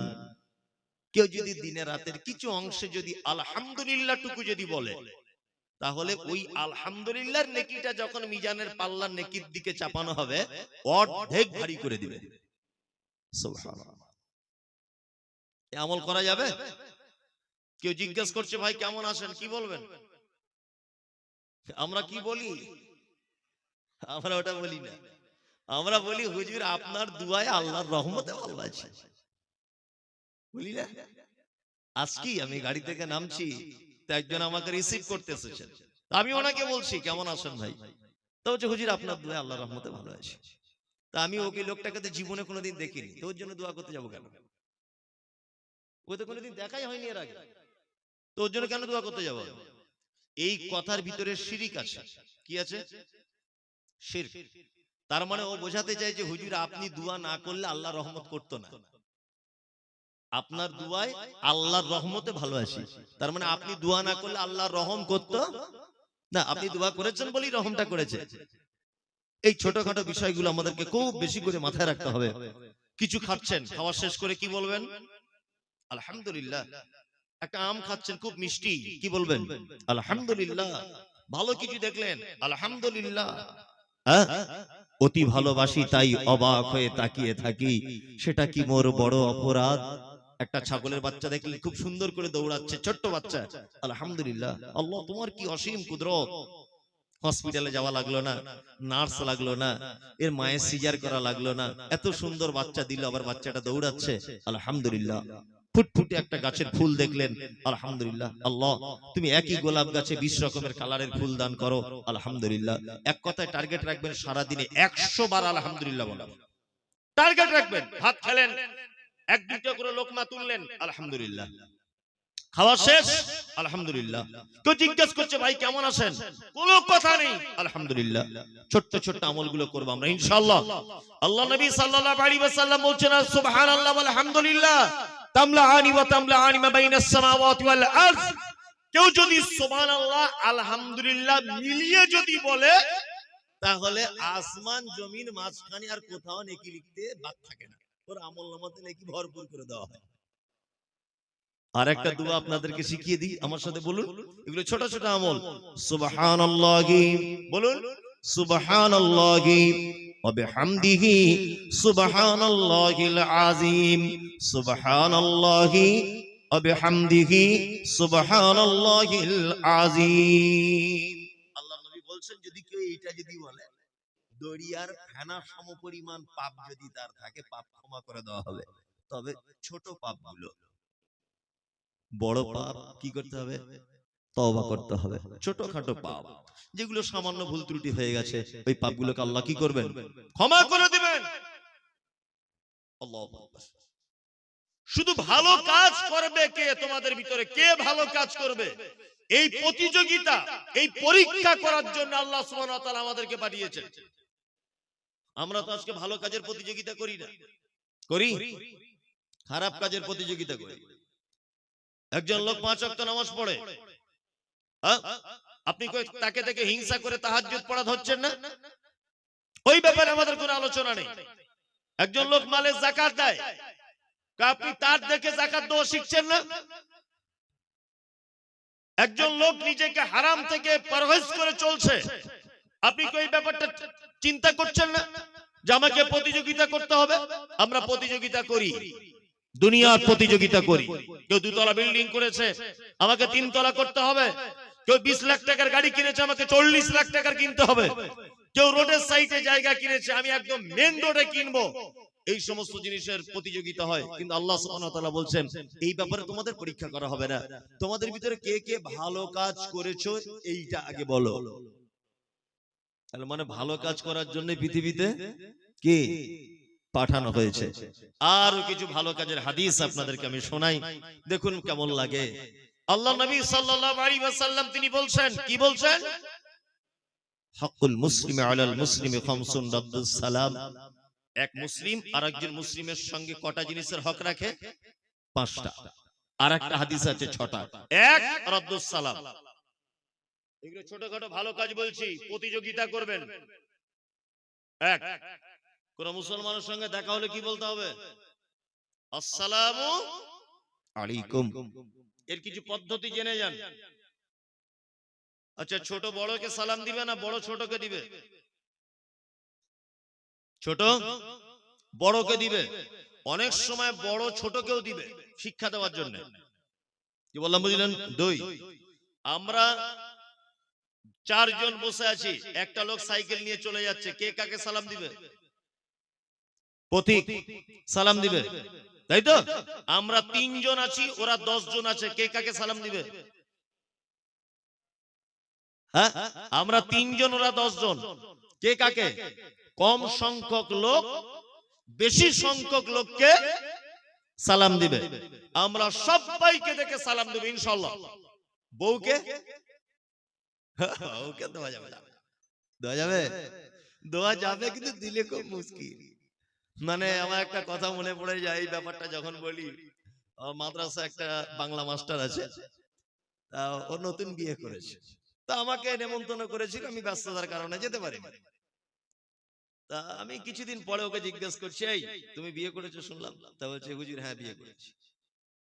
তা আমি বলছি তোমার বউকে তুমি সালাম দাও? তা বলছে, হুজুর না সালাম দিই না, লজ্জা লাগে খুব। আচ্ছা, লজ্জার কোনো ব্যাপার নেই, খেপা সালাম দিবে, সালাম দিলে ভালো তো। তা বলছে, হুজুর আপনি যখন বলছেন তাহলে সালাম দেবো ইনশাআল্লাহ। তাও দিয়েছে কি না দিয়েছে জানি না। আবার আমি জলসা করে কখনো সুযোগ পেলে মাদ্রাসায় ঢুকেছি, তো ওকে ডেকে জিজ্ঞেস করছে, এই কথাটা মনে পড়েছে, তুমি তোমার বউকে সালাম দিয়েছো? তা বলছে, হুজুর সালাম দিয়েছি, কিন্তু দেওয়ার পরে খুব বিপদ হয়ে গেছে। যে কি বিপদ হলো তোমার? তো বলছে, হুজুর আমি সালাম দিয়ে বলছি আমার বউকে আসসালামু আলাইকুম, তা আমার স্ত্রী দরজা খুলে আমাকে বলছে, তুমি কি আমাকে চিনতে পারছো না, তা আমার সালাম দিচ্ছ? আস্তাগফিরুল্লাহ। তার মানে ওর স্ত্রীর এটা ধারণা যে স্বামী স্ত্রী পরিচিত, এক বালিশে মাথা দিয়ে শুয়ে থাকি, ও আবার কি সালাম দিবে? মানে অপরিচিত লোককে দেখলে সালাম দিতে হয়, এই টেন্ডেন্সি তার, তাই না? আল্লাহু আকবার। আপনাকে একটা ছোট্ট করে একটা কথা বলি। একটা সুন্দর একটা লজিক আপনাদের সামনে বলছি। আমাদের স্বামী স্ত্রী কখনো কখনো সাংসারিক জীবনে ঝগড়াঝাটি হয়, হয় না? আমাদেরও হয়, সবার হয়। তো দেখবেন মেয়েদের ঝগড়া যদি স্বামীর সঙ্গে হয়, দু তিনটে কাজ করবে। এক, থালা বাসন গুলো জোরে জোরে রাখবে, রাখবে না? হ্যাঁ, খুব জোরে জোরে রাখবে। আর আপনি কথা বললে মুখ ঘোরাবে এরকম করে, ওটা ওর একটা ক্যাপাসিটি। তবে হয়তো এরকম মুখ টুক ঘোরালে বেশি করে মারবেন না, ওদের একদমই ওদের গায়ে হাত দেবেন না। কারণ আল্লাহ সুবহানাহু ওয়া তাআলার পক্ষ থেকে ওটা বড় নিয়ামত আপনার স্ত্রী আপনার জন্য। আপনার স্ত্রী যে আপনাকে কত হেল্প করে, কত যে আপনারও মানে সহকারিনী, আপনি যদি কখনো অন্তরে অন্তরে ভাবেন তাহলে বুঝতে পারবেন। ওই জন্য আমি মাঝে মধ্যে একটা কথা বলি যে আপনি যা কিছু করবেন আপনার শ্বশুরকে মাসে মাসে অন্তত 2-3 হাজার টাকা করে দেবেন। যদি বলেন হুজুর 2-3 হাজার টাকাটা বড় বাড়াবাড়ি না, অন্তত 200-300 টাকাও দেবেন, আপনার শ্বশুরকে দেবেন। যদি বলছেন কেন, দেখুন আপনার শ্বশুর আর শাশুড়ির অবদানটা কি জানেন? আপনার বাড়িতে যদি একটা জামা কাপড় কাচার লোক যদি আপনি রাখেন, প্রতি মাসে মিনিমাম তার 3,000 টাকা বেতন লাগবে, লাগবে না? লাগবে। জামা কাপড় কাচে কে? আপনার স্ত্রী। আপনার বাড়িতে যদি একটা রান্নার কাজের মেয়ে যদি রাখেন, বলুন তো তার কত টাকা বেতন লাগবে? ধরে নেন 3,000, তাই তো? তাহলে ওর রান্নাটা করে কে? আপনার স্ত্রী। আপনার বাড়িটা দুতলা বিল্ডিং, পরিষ্কার ধোয়া মোছার জন্য তো একটা কাজের মেয়ে যদি রাখতেন 5,000 টাকা বেতন লাগতো, লাগতো না? লাগতো। আপনার যৌবনের খিদা, স্ত্রী ছাড়া অন্য কোন জায়গায় যদি আপনি যৌবনের খিদা মেটাতে চান তাহলে এটা হারাম। যদি আপনি পয়সার বিনিময়ে আপনার যৌবন যদি মেটাতে চান, তারপরে আপনাকে দেখা যাবে যে একটা মহিলার কাছে যৌবন মেটানোর জন্য গেলে 2-4 হাজার টাকা আপনাকে খরচা করে দিয়ে চলে আসতে হবে। নাউজুবিল্লাহ, এটা হারাম, বোঝানোর জন্য বলছি।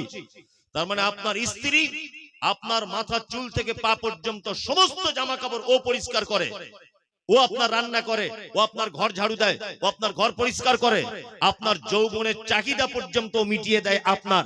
আপনার শ্বশুর যে এত বড় নিয়ামত আপনাকে দিয়েছে, এই নিয়ামতের শুকরিয়ার জন্য আল্লাহর কাছে তো যা করবেন করবেন। আমার মনে হয় যে শ্বশুরকে মাঝে মধ্যে 1-2 হাজার টাকা দেবেন, যে আব্বা সত্যি আপনি একটা খুব সুন্দর আমাকে জিনিস উপহার দিয়েছেন, কত যে কাজের টাকা আপনার বেটি আমাকে বাঁচিয়ে দিল, রাঁধুনি রাখলে তার টাকা বেঁচে গেল, জামা কাপড় কাচার টাকা বেঁচে গেল, ওয়াশিং মেশিনের টাকা বেঁচে গেল, আমার সমস্ত টাকাও বাঁচিয়ে দিল। আল্লাহর পক্ষ থেকে একটা নিয়ামত, ওর সঙ্গে অসৎ ব্যবহার করবেন না।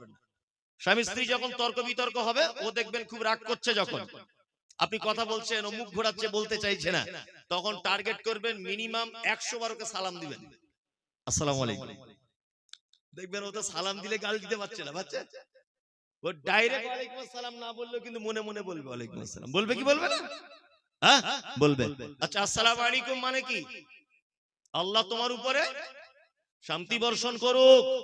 ওয়ালাইকুম আসসালাম মানে তোমার উপরেও করুক। এখন চলছে কি সংসারে? অশান্তি, অশান্তি চলছে। বাড়ি থেকে বার হবেন আসসালামু আলাইকুম, দোকান থেকে ফিরলেন আসসালামু আলাইকুম। এইরকম ভাবে সারা দিনে যদি আপনি টার্গেট করেন, আজকে ঝগড়া হয়েছে বিবির সাথে, আমাকে 20 বার সালাম দিতে হবে।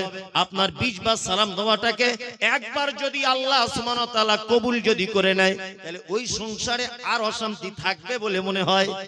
থাকবে? থাকবে না। ওই জন্য সংসারে অশান্তি হলেই একটাই ওষুধ, শুধু সালাম দিতে হবে বিবিকে। কি বললাম বুঝলেন? দুই, ওয়াইয়াদাতুল মারিজ, পাড়া প্রতিবেশী যদি কেউ অসুস্থ হয়ে যায়, কেউ যদি অসুখে পড়ে যায়, আপনারা দেখতে যাবেন ইনশাআল্লাহ। ইনশাআল্লাহ যাব ইনশাআল্লাহ। অসুস্থ মানুষকে দেখতে গেলে কি উপকার, আল্লাহু আকবার। প্রথমে আপনাকে বলি, অসুস্থ আপনার পাড়ায় কোন একজন লোক, আপনি দেখতে গেলেন, যাওয়ার পরে ফজরের পরে গেলেন, ফজরের পরে যাওয়ার পরে তার মাথায় হাত দিলেন, দিয়ে দোয়া করলেন, লা বাসা তাহুরুন ইনশাআল্লাহ, তুমি কোনো টেনশন করো না, আল্লাহ চাইলে আল্লাহ তোমাকে সুস্থ করে দিবে। এতটুকু কথা বলবেন মাথায় হাত দিয়ে অসুস্থ মানুষের, হাত দেওয়ার পরে আপনি বাড়ি চলে এলেন, তার সঙ্গে 2-10 মিনিট কথা বলার পর আল্লাহু আকবার, আল্লাহু আকবার, সন্ধ্যা বেলা পর্যন্ত, সূর্য ডোবার আগ পর্যন্ত ফেরেশতারা আপনার জন্য এই বলে দোয়া করে, হে আল্লাহ, অসুস্থকে তো ভালো করবে করবে, যে দেখতে এসেছিল ওকে আগে কল্যাণ দান করো। তাহলে বলুন তো, দেখতে যাওয়ার ফলে রোগীর লাভ হলো না আপনার লাভ হলো? আপনার। এখানে আর একটা মজার কথা বলি, আচ্ছা রুগী কার দোয়া পেল? আপনার। আপনি হয়তো বেনামাজি, আপনি হয়তো হারামখোর হতে পারে, আপনি হয়তো সুদখোর হতে পারে, তার মানে আপনার দোয়া রুগীর জন্য কবুল হতে পারে, নাও পারে। রুগী আপনার দোয়া পেল, আর আপনি কার দোয়া পেলেন? ফেরেশতাদের। তাহলে দোয়া করে রুগীর লাভ হলো না আপনার লাভ হলো? আপনার লাভ। আপনি ফেরেশতাদের দোয়া পেলেন। আল্লাহু আকবার। অসুস্থ মানুষকে দেখতে যাবেন, পাড়া প্রতিবেশীকে, ওয়া ইত্তিবাউজ জানাইজ, কেউ মারা গেলে তার জানাজার সালাত আদায় করবেন। কি বললাম বুঝলেন? তো আমাদের সমাজে আবার অনেক প্রকারের মানুষ আছে, আল্লাহু আকবার। আমি অবাক হই, জানাজার নামাজ পড়তে গেছে বড়িগাছি অমুক জায়গাতে, বা জানাজার নামাজ পড়তে গেছে গাজলে, ও জানাজা হবে জোহরের পর, ও জোহরের ফরজ নামাজ পড়েনি, আর জানাজার মাঠে গিয়ে দাঁড়িয়ে আছে কখন মৃত লাশটা আসবে তার জানাজা পড়বে বলে, অথচ ফরজ নামাজ পড়েনি। এরকম লোক দেখতে পাওয়া যায়। আর জানাজা হয়ে গেল, শুধু সন্ধান চালাচ্ছে খাওয়া দাওয়ার ব্যবস্থাটা কোন জায়গায়, সেইখানে গিয়ে বসলো, জুত করে খেলো, বাড়ি চলে এলো। আচ্ছা জানাজা কি ফরজ? ফরজ? ফরজ নয়। জোহরের নামাজটা ফরজ। এদের অবস্থা কি জানেন? আচ্ছা পুরুষের মাথাতে পাগড়ি বাঁধা, এটা কি? কিছুই নয়, ধরে নেন সুন্নত, ধরুন আপনি সুন্নত পাগড়ি বাঁধা। আর কোমর থেকে নিয়ে পায়ের গোড়ালি পর্যন্ত এই জায়গাটুকু ঢেকে রাখা কি ফরজ? ফরজ। তা কেউ যদি মাথায় 22 হাত পাগড়ি বেঁধে এই জায়গাটা খুলে রাখে তা কেমন হবে? পাছাটা আগলা করে রেখে মাথায় পাগড়ি পরে ঘুরছে, এটা কেমন দেখাবে? ভালো দেখাবে? ভালো দেখাবে না। তা এদের অবস্থা ঠিক কেমন? এদের অবস্থা ঠিক কেমন? মৃত মানুষের জানাজায় গেছে, জোহরের নামাজ পড়ে না, জানাজার নামাজ পড়ছে। আজব ব্যাপার না? মানুষ মারা গেলে তার জানাজায় যাবেন, আর জানাজায় গেলে দুটি বড় উপকার আছে, খুব বড় উপকার। এক, কেউ যদি শুধু জানাজার সালাতটা আদায় যদি করে, তাহলে তার আমলনামাতে একটি কেরাত অর্থাৎ একটি উহুদ পাহাড়ের নেকি হবে। আর যদি কেউ মাটিটা দেয়, আর একটি উহুদ পাহাড়ের নেকি হবে, তাই না? 3, ওয়া ইজাবাতুদ দাওয়াতি। 4 নম্বর, কেউ যদি আপনাকে দাওয়াত যদি করে, এই দাওয়াত গ্রহণ করবেন ইনশাআল্লাহ। তো সব দাওয়াত নয়, দাওয়াত পেলেন আর গরুর গোশত সেন্ট পেলেন আর সেখানে বেরিয়ে গেলেন জামা কাপড় পরে, না। জিভ আসে বলে সব খাবার খেতে হবে তা নয়, হিসাব করে খেতে হবে কোন খাবার খেতে হবে আর কোন খাবার খেতে হবে না। এই যে খাতানা, মুসলমানি না যেটা কি বলছে খাতানা, এই যে আমাদের ওদিকে আছে, দেখেছি একটা লোক তার বেটার খাতনা দিচ্ছে, মোটামুটি 200 লোকের বিরিয়ানি করে বসে আছে, বিশাল অনুষ্ঠান। আপনার এখানে করে খাতনার অনুষ্ঠান? করে করে কমছে কিন্তু করে। এর সঙ্গে ইসলামের কোনো সম্পর্ক নেই।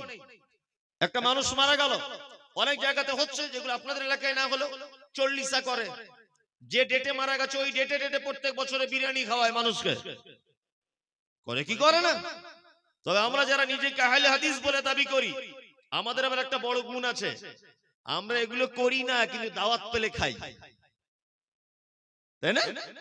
আমরা এগুলো করি না, তবে দাওয়াত পেলে ছাড়ি না, সেখানে চলে যায়। জিব আছে বলে যেখানে সেখানে আপনাকে কেউ দাওয়াত করলো, আপনি সেখানে চলে গেলেন, এটা কখনোই নয়। বৈধ দাওয়াত যদি করে আপনাকে কি করবেন? সেই দাওয়াত গ্রহণ করবেন। আবার বৈধ দাওয়াতে যাওয়ার পরেও 2-3টে জিনিসের ব্যাপারে সতর্ক থাকতে হবে। এক, কোন একটা অনুষ্ঠান বাড়িতে আপনি গেলেন, যাওয়ার পরে দেখছেন সেখানে বাদ্যযন্ত্র বাজছে, অর্থাৎ গান বাজনা এটা ওটা চলছে। কি বললাম বুঝলেন? হ্যাঁ, তো এখানে কি করবেন? বসে খেয়ে আসবেন তো? ঘুরে চলে আসতে হবে। এমন একটা বাড়িতে আপনাকে দাওয়াত দেওয়া হলো, যে বাড়িটা আপনি দেখছেন যে ছবি মূর্তি টাঙানো আছে ঘরের মধ্যে, আপনি কি করবেন? ফেরত চলে আসতে হবে। কিন্তু এই ফরেস্ট গাড়িটা দেখানো খুব মুশকিল। এমন একটা আত্মীয় দাওয়াত করেছে যে না খেয়ে উপায় থাকছে না, কোনো উপায় থাকছে না না খেয়ে। ওই জন্য জিভ আছে, পেট আছে, খেতে হবে আলহামদুলিল্লাহ। তবে খাওয়া দাওয়ার ব্যাপারে একটু যাচাই বাছাই করে তদন্ত করে তবে বিয়ের অনুষ্ঠানে খেতে যাবেন, তার আগে নয়। নাম্বার 5, ও তাশমিতুল আতিশ। হাঁচি হলে কি বলতে হয়? ওটা যে শুনবে ইয়ারহামুকাল্লাহ যে শুনবে, তারপর ইয়াহদিকুমুল্লাহ ওয়া আসলিহু বালাকুম।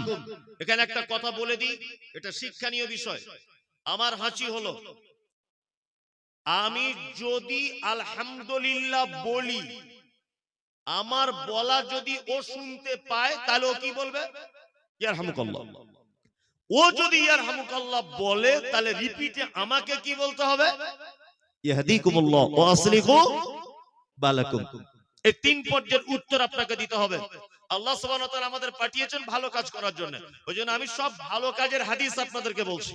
ইনশাআল্লাহ আমরা আমল করব। ইনশাআল্লাহ, ইনশাআল্লাহ। আরো কয়েকটা ভালো কাজের হাদিস আপনাদেরকে আমি শোনাবো ইনশাআল্লাহ। আচ্ছা, আপনারা যারা বসে আছেন এখানে জান্নাতে যাওয়ার ইচ্ছা আছে? সবার আছে না? সবার আছে। তো জান্নাতে যাওয়ার জন্য একটা হাদিস বলি আপনাদেরকে। আল্লাহ নবী সাল্লাল্লাহু আলাইহি ওয়াসাল্লামের কাছে একটা লোক এসে বলছেন, আল্লাহর নবী, আমি এমন কিছু আমল করতে চাই যে আমল করলে আমি জান্নাতে যাব, আপনি আমাকে সেই আমলগুলো বলে দেন। আল্লাহ নবী সাল্লাল্লাহু আলাইহি ওয়াসাল্লাম তিনি বলছেন, তা'বুদুল্লাহ, এই সর্বক্ষেত্রে তুমি ইবাদত করবে কার? আল্লাহ। গোলামি করবে কার? আল্লাহ। ওয়ালা তুশরিক বিহি শাইয়া, ভুল করে কখনো যেন শিরিক করবে।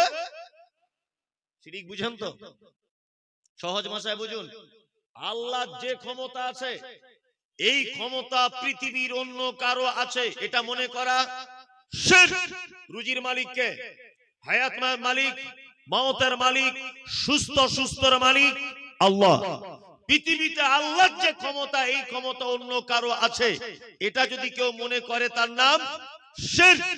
আর শিরককারীদের ব্যাপারে আল্লাহ সুবহানাহু ওয়া তাআলা বলছেন, ইন্নাহু মান ইউশরিক বিল্লাহ ফাকাদ হারামাল্লাহু আলাইহিল জান্নাহ ওয়া মাওয়াহুন নার ওয়া মা লিয-যালিমিনা মিন আনসার। নিশ্চয়ই যারা শিরিক করে তাদের জন্য জান্নাত হারাম, তাদের থাকার জায়গা জাহান্নাম। আল্লাহ বলছে ওয়া মা লিয-যালিমিনা মিন আনসার, কিয়ামতের দিন তাদের কোনো সাহায্যকারী থাকবে না। আল্লাহ পবিত্র আল কোরআনের ভিতরে বলছেন, যারা শিরিক করা অবস্থায় মারা যায় তাদের জন্য দোয়া পর্যন্ত করা হারাম, চলবে না। আল্লাহ পবিত্র আল কোরআনের সূরা তাওবার ভিতরে বলছেন, ইস্তাগফির।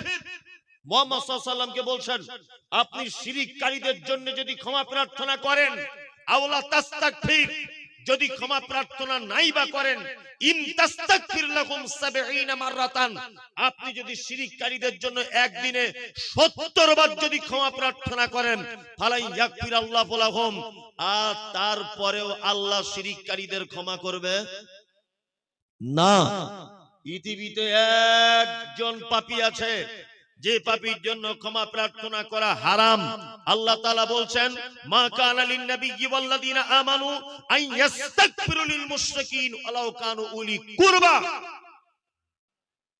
যারা শিরিক করা অবস্থায় মারা যায়, আল্লাহ বলছেন নবীদের জন্য উচিত নয়, ইমানদারদের জন্য উচিত নয় যে শিরিককারীদের জন্য যেন ক্ষমা প্রার্থনা করে, এটা উচিত নয়।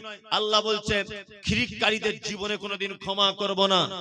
আর ওয়ালাউ কানু উলি কুরবা, ওই শিরিককারী যদি আপনার নিকট আত্মীয় হয়, তবু আমি আল্লাহ তাদেরকে কোশ্চিন কালেও ক্ষমা করব না। শিরিক থেকে দূরে থাকবেন ইনশাআল্লাহ, ইনশাআল্লাহ। তাবিজ, কবচ, মাদুলি, লাল বাবা, কালো বাবা, ন্যাংটা বাবা, বাঁশতলা, গাছতলা, পিততলা, ওসব কিছু একদম নয়। 50 বছর বেঁচে থাকবেন, 50 বছর, 60 বছর, জীবনে একটা সেজদাও যদি আপনি দেন, একটা সেজদাও যদি দেন, ওই সেজদাটা শুধু কার জন্য দিতে হবে? আল্লাহর জন্য। আল্লাহ ছাড়া এই জায়গাটা কারোর সামনে নত করা চলবে না। আপনাকে যদি হত্যাও করা হয় আর আপনার সঙ্গে যদি লড়াইও করা হয়, তবুও কোনোদিন ভুল করে এই জায়গাটা কোনো জায়গায় নত করবেন না। আর যারা নত করে, আমি মুমতাজুল ইসলাম তাদেরকে আমি মুসলিমই মনে করি না। যারা মুসলিমই নয় তাদের জন্য জান্নাত হারাম। যারা বিভিন্ন মাজারে গিয়ে সেজদা দিচ্ছে, বাবার দরবারে গিয়ে সেজদা দিচ্ছে, এরা মুসলিমই নয়, মুসলিম এরা মুসলিম নয়। এবং এরা মারা গেলে এর জানাজা তো বহু দূর কি বাত হয়। ওয়ালা তুসাল্লি আলা হাদিম মিনকুম মাতা আবাদা ওয়ালা তাকুম আলা কবরিহি। মুহাম্মদ সাল্লাল্লাহু আলাইহি ওয়াসাল্লামকে আল্লাহ তাআলা বলছেন, তারা কেউ মারা গেলে তাদের জানাজা তো দূরের কথা, তাদের কবরের সাইডে পর্যন্ত আপনি যাবেন না। আল্লাহু আকবার। আল্লাহ কোরআনে বলছে আলাউ কানু লি কুরবা, শিরিককারী যদি তোমার নিকট আত্মীয় হয় তবুও তার সঙ্গে কোনো সম্পর্ক, তার জন্য ক্ষমা চাওয়া যাবে না। ওইজন্য আত্মীয় করার আগেও ভেবে চিন্তা করবেন। আমার বোন আছে একটা বিয়ে দেওয়ার মতো, বোঝানোর জন্য বলছি, অরিজিনাল নয়। তা আমার বোনটাকে দেখার জন্য একটা ঘটক এসেছে, সে বলছে মমতাজুল ভাই আপনার বোনের জন্য একটা ভালো ছেলে দেখেছি। ছেলেটা কি করে? তা বলছে হুজুর ছেলেটা ভালো পরেশগার ছেলে, 5 ওয়াক্ত নামাজ পড়ে, গাঁটের উপরে কাপড় পরে, হারাম হালাল বেছে খায়, আর খুব সুন্দর ছেলে, পাঞ্জাবি টুপি পরে থাকে। তাই বললাম আলহামদুলিল্লাহ, ছেলেটা করে কি? তা বলছে যে ছেলেটা, একটা ছেলে লাল লাইট মারছে ওখান থেকে, দেখুন সে লাল লাইট, ছোট লাইট, একটা বাচ্চা ছেলে লাইট মারছে চোখে। বাবু তুমি লাইট মেরো না। যাই হোক, যে কথা বলছে এদিক ফেরো। আমি বলছি ছেলেটার ইনকাম কেমন? তা ঘটক আমাকে বলছে যে ছেলেটার ইনকাম মাসে 10,000 টাকা হবে। তাই বললাম তাহলে ভালো ছেলে, আমার বোনের জন্য দেখো, যদি হয় আলহামদুলিল্লাহ। আমার মা তখন পাশের ঘর থেকে আমাকে ডেকে বলছে, মমতাজুল ওর থেকে ভালো ছেলে আর পাওয়া যাবে না, ঘটককে বল না, ওর থেকে ভালো ছেলে। আমি ঘটককে বললাম ভাই আমার মা তো ঠিক রাজি হচ্ছে না, তো ওর থেকে কি ভালো ছেলে হবে? তার 10 দিন পরে আরেকটা ছেলের সন্ধান নিয়ে এসে বলছে ছেলেটা স্কুলের মাস্টার, সরকারি, 75,000 টাকা বেতন, দাড়ি টাড়ি নাই, দাঁড়িয়ে পেচ্ছাপ করে, আর গাঁটের নিচে কাপড় পরে, আর মাঝে সাঝে অমুক মাজারে গিয়ে প্রত্যেক বৃহস্পতিবার শুক্রবারে গিয়ে 12টা করে সেজদা দেয়। আমার মাকে বলছি মা দেখো ছেলে এরকম। আমার মা বলছে খ্যাপা কোথাকার, এত ভালো ছেলে পাবি, 75,000 টাকা বেতন। আমার মা বলছে এখন কি করব মা, ওরা যে সেজদা করে মাজারে। আমার মা বলছে ও মাঝে সাঝে করলে কিছু হবে না, তুই দেখ কথা বল। আমার বোনের বিয়ে হয়ে গেল, ভালো করে বুঝবেন, আমি মমতাজুল ইসলাম, আমার বোন আমার জামাই বাবু বা আমার দুলা ভাইয়ের পাল্লায় পড়ে ওখানে গিয়ে সেজদা করে। কিয়ামতের আগের দিন পর্যন্ত আমার বোন যদি বেঁচে থাকে আর আমি মমতাজুল যদি বেঁচে থাকি, আমি আর কোনোদিন আমার বোনের জন্য এই বলে দোয়া করতে পারবো না যে আল্লাহ আমার বোনকে তুমি ক্ষমা করে দাও। আল্লাহ তাআলা বলছে আল্লাহ কানু উলি কুরবা, শিরিককারী যদি তোমার নিকট আত্মীয় হয় তবুও তার জন্য দোয়া করা, তার জন্য ক্ষমা প্রার্থনা করা কি হারাম, হারাম, একদম চলবে না। 2 ওয়াতুকিমুস সালাতিল মাকতুবা, জান্নাত যদি কেউ যেতে চাও, দ্বিতীয় কাজ হচ্ছে কখনো ফরজ নামাজ ছেড়ে দিও না। ফরজ নামাজ আদায় করেন, নামাজ পড়েন? নামাজ পড়ে না, ও এইখান থেকে ইট বয়ে নিয়ে যাচ্ছে অমুক জায়গায়, যেখানে মসজিদ করতে হবে, এইখান থেকে ইট বয়ে নিয়ে যাচ্ছে মালদা থেকে। আজকে একজনকে দেখলাম, আমি বলছি ওর মাথাতে কি মগজ আছে না গোবর আছে? আল্লাহু আকবার। 3-4 বান্ডিল বিড়ি পকেটে, ভালো করে বুঝবেন, 3-4 বাড়ি বিড়ি পকেটে, ইন্ডিয়ান পতাকা, মুখে দাড়ি নেই, কিচ্ছু নেই, ধর্মের ধ বুঝে না, ইসলামের হর্ষই বুঝে না। ও 12টা ইট নিয়ে যাচ্ছে, বলছে অমুক জায়গায় মসজিদ করতে হবে। অথচ ঘরের পাশের মসজিদে 5 বার আজান দিয়ে দিয়ে মুয়াজ্জিনের মুখে ব্যথা হয়ে গেল, ও জীবনে ঢুকলো না। মানে এর পাছার চামড়া তুলে দিতে হবে। কি বলছি বুঝতে পারছেন না? বদমাইশির জায়গা পাও না। নিজের পাড়ার মসজিদে 5 বার মুয়াজ্জিন ডেকে ডেকে ডেকে ডেকে তার মুখে ব্যথা হয়ে গেল, ও ঘরের মসজিদে নামাজ পড়ে না, ও 200 কিলোমিটার ইট বয়ে নিয়ে যাচ্ছে মসজিদ করার জন্য। তোমার মাথাতে কি গোবর ভরা আছে? ঘরের মসজিদে তুমি নামাজ পড়ো না? আর এই কথা আমি যখনই বলতে যাব সোশ্যাল মিডিয়াতে তখন শুরু হয়ে যাবে সুরসুরি। মমতাজুল ইসলাম আর গালাগালি, আল্লাহ আকবার, কত গাল যে শিখেছে মানুষ, আর আমি নিজেও জানি না। মানে আমার মা এখন বুড়ি মানুষ, বয়স হয়ে গেছে, আমার মাকে পর্যন্ত গাল দিচ্ছে। কমেন্ট গুলো পড়ে দেখি, তবে আলহামদুলিল্লাহ যারা গাল দিচ্ছে তাদের প্রতি আমার কোনো রাগ নেই। ও যত গাল দিবে আমার তত ভালো। যদি বলছেন কেন, ওর নেকি মাইনাস হয়ে আমার অ্যাকাউন্টে জমা হচ্ছে, একটা ভালো লাভ। মানে ইবাদত করলে নেকি হয়, কিন্তু আমি ঘুমিয়ে থাকলে ওই যে গাল দিয়েই যাচ্ছে আমার মোবাইলে, আমার অ্যাকাউন্টে তত নেকি, ওর নেকি মাইনাস হয়ে চলে আসছে। লাভ না? লাভ।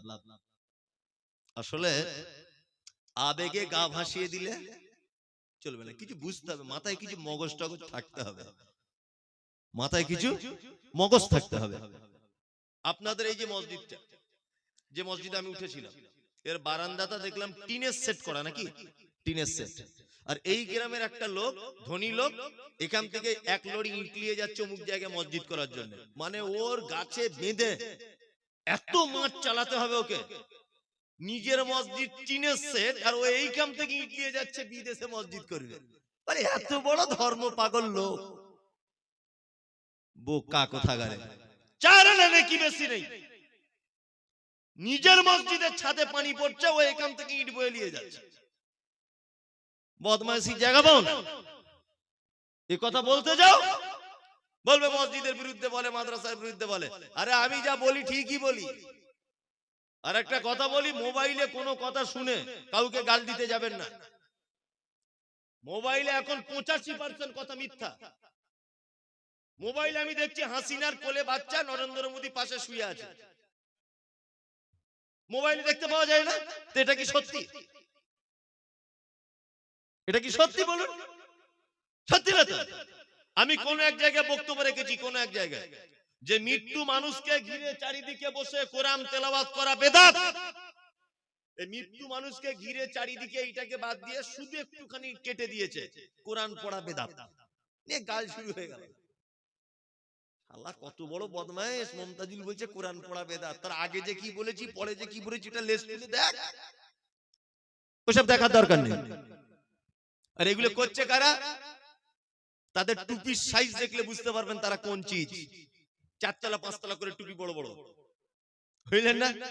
সব পীর ফকির আর বাবাদের লোক, যারা আমাদের ব্যাপারে ভিডিওগুলো কাটছে, সব পীর ফকির আর বাবাদের লোক, যারা পীর সাহেবদের পেচ্ছাপ খেলে তাদের সুবিধা হয়, এই রকম লোক তারা।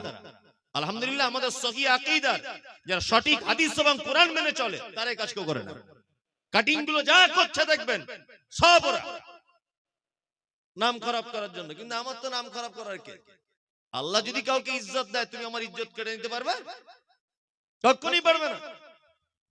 আল্লাহ যদি কাউকে বেইজ্জতি করে, তুমি কখনোই চেষ্টা করলেও তার সম্মান দিতে পারবে না।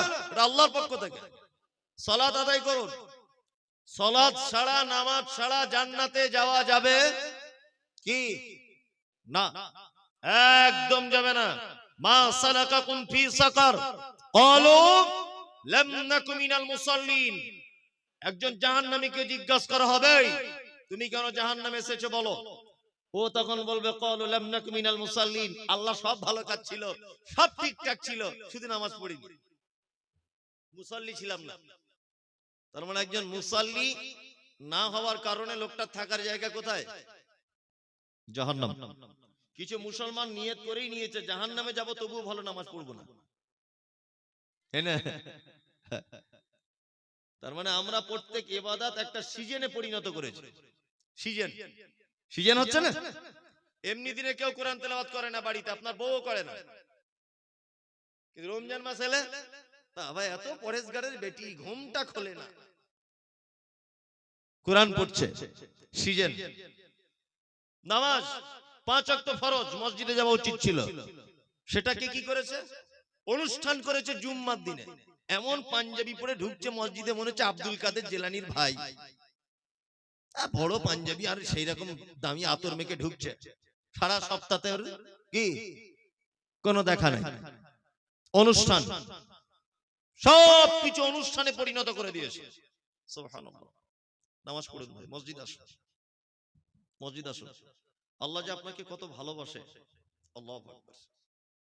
আল্লাহ যে আপনাকে কত ভালোবাসে, কত যে আল্লাহ আপনাকে সম্মান দিয়েছে। শুধু আপনি যদি এতটুকু জিনিস ভাবেন, আপনি সেজদায় লুটিয়ে পড়বেন।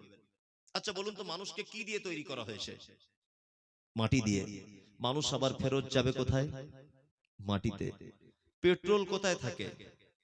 মাটির নিচেই। ডিজেল মাটির নিচেই। সোনা মাটির নিচেই। পাথর মাটির নিচেই। লোহা মাটির নিচেই। পানি মাটির নিচেই। পৃথিবীর দামি দামি সম্পদগুলো থাকে কোথায়? মাটির নিচেই। বলুন তো সেই মাটি কোথায় থাকে? আপনার মতো গুনাহগার খারাপ মানুষের পায়ের তলায়। তাহলে আপনার কত সম্মান দিয়েছে আল্লাহ। পৃথিবীর সোনা চাঁদি মণি মুক্তা পেট্রোল ডিজেল পাথর লোহা সব মাটির তলায়, তার উপরে কে আছে? আপনি। আপনাকে আল্লাহ কত ভালোবাসে, সবার উপরে আল্লাহ আপনাকে রেখেছে। আল্লাহু আকবার। কত ভালোবাসে আপনাকে।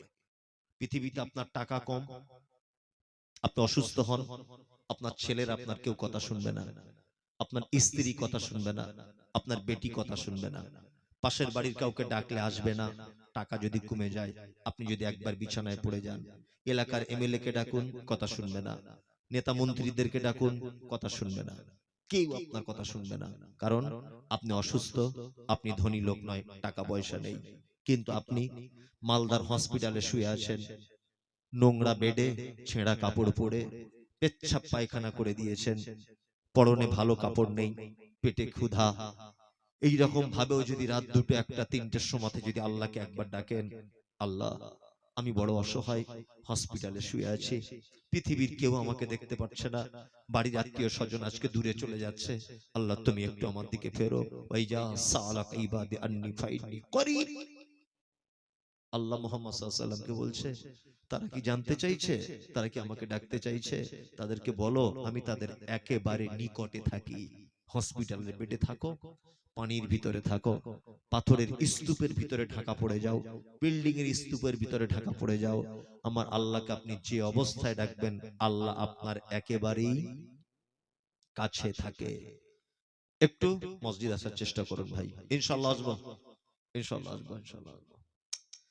আপনি যে কত বড় বেঈমানি করছেন, কত বড় যে বেঈমানি করছেন। আচ্ছা বলুন,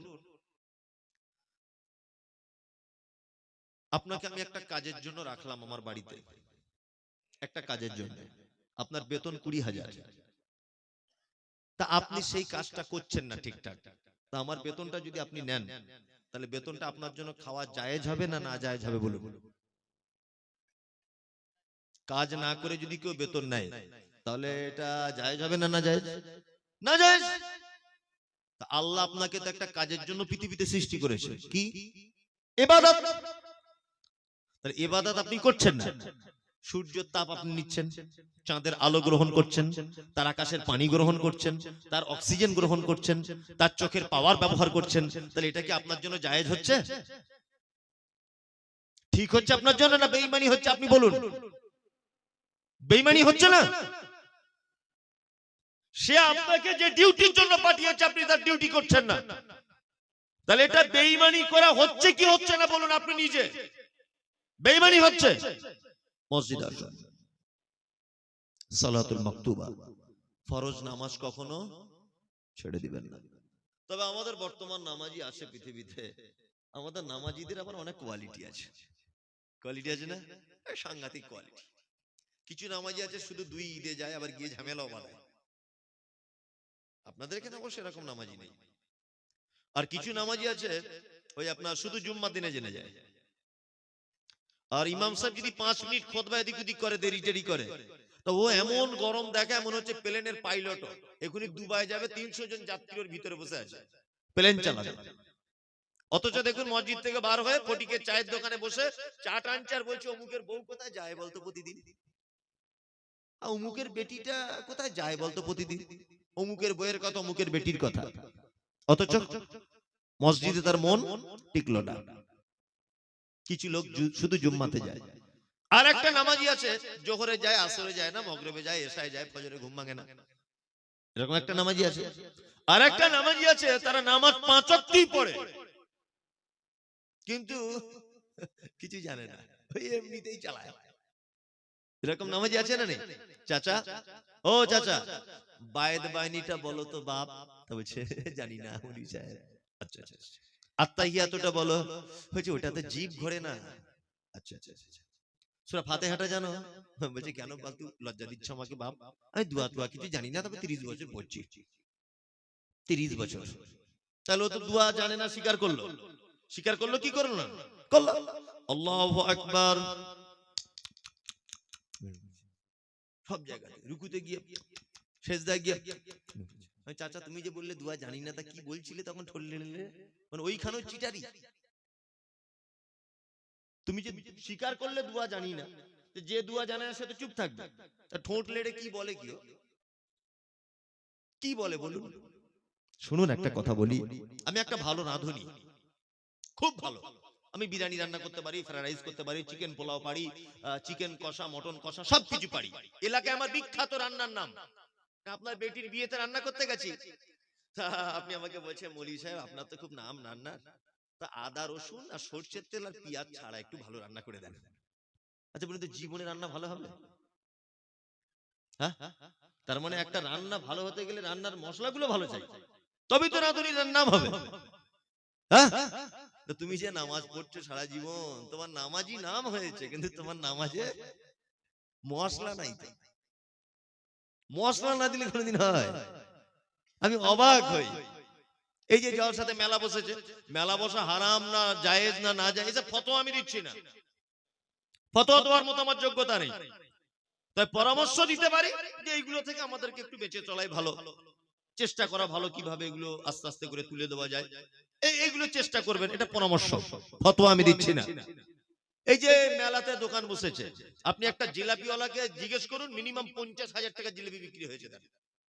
জান, কালকে যেখানে জলসা করলাম উত্তর দিনাজপুর করমদিঘিতে, একজনা জিলাপিওয়ালা কমিটিকে বলেছে আমি 20,000 টাকা দেবো, শুধু আমার দোকানটা একবার বসতে দাও। 20,000 আমি দেবো। তার মানে ও লাভ করবে কত টাকা এদের 20,000 দেওয়ার পরেও? ব্যাপার বুঝতে পারছেন? আপনি একটা বাদামের দোকানে যাবেন, 2-4 কুইন্টাল বাদাম বিক্রি হচ্ছে, কিন্তু বড় দুঃখকর লাগে, একটা লোককে আমি দেখলাম ওখানে বইয়ের দোকান দিয়েছে, আতর টুপি শর্মা বই, এই জায়গাটাতে বই নিয়ে বসে আছে। ওকে গিয়ে জান যে একটা দুয়ার বই বিক্রি হয়েছে কি? ঠান্ডায় কাঁপছে, একটাও বিক্রি হয়নি। জান, অথচ বাড়ি যাবার সময় 3.5 কেজি জিলাপি কিনে নিয়ে বাড়ি যাচ্ছে। তুমি জিলাপি জন্মে খাওনি? 4 কেজি বাদাম কিনে নিয়ে বাড়ি যাচ্ছ, বাদাম জীবনে চোখে দেখোনি তুমি? 4 কেজি বাদাম আর 3 কেজি জিলাপি কিনে নিয়ে বাড়ি যাচ্ছে, অথচ 30 বছর লোকটা নামাজ পড়ছে, 30 টাকা দিয়ে একটা দুয়ার বই কিনে 4টে দোয়া মুখস্থ করতে পারলো না। জাতি কোনোদিন পরিত্রাণ পায়? ও জিলাপি খাচ্ছে, বাদাম খাচ্ছে, গজা খাচ্ছে, আপেল আঙ্গুর কিনছে জলসা থেকে, একটা দুয়ার বই ওর চোখে পড়ে না। যে একটা দুয়ার বই কিনি, অন্তত সূরা ফাতিহাটা মুখস্থ করি। আমাদের মসজিদে যে সমস্ত নামাজিরা দেখতে পাওয়া যায়, এটা আমি তদন্তর কথা বলছি, 80টা লোক নামাজের পদ্ধতি জানে না, দোয়াও জানে না, 80টা লোক। ইল্লা মাশাআল্লাহ 20 জন জানলে জানতে পারে। ঠিক বলছি না ভুল বলছি? তদন্ত করে দেখুন, আপনি তদন্ত করুন। কালকে মসজিদে যান, আপনার মসজিদে মুসল্লিগুলোকে ধরুন। আবার কিছু লোক আছে তাদের ভুল সংশোধন করে দিলেও বিপদ। নামাজে পা গুলো এরকম করে রাখতে হয়, এরকম। তা একজন এরকম ফাঁক করে রেখেছে, তা তাকে বলছি চাচা যে পা গুলো জমা করে নাও। তা বলছে তোর কবরে তুই যাবি, আমার কবরে আমি যাবো, তুই বেশি ফটফট করে বকবি না। যা মানর ভালো কিছু বললেও কি বিপদ।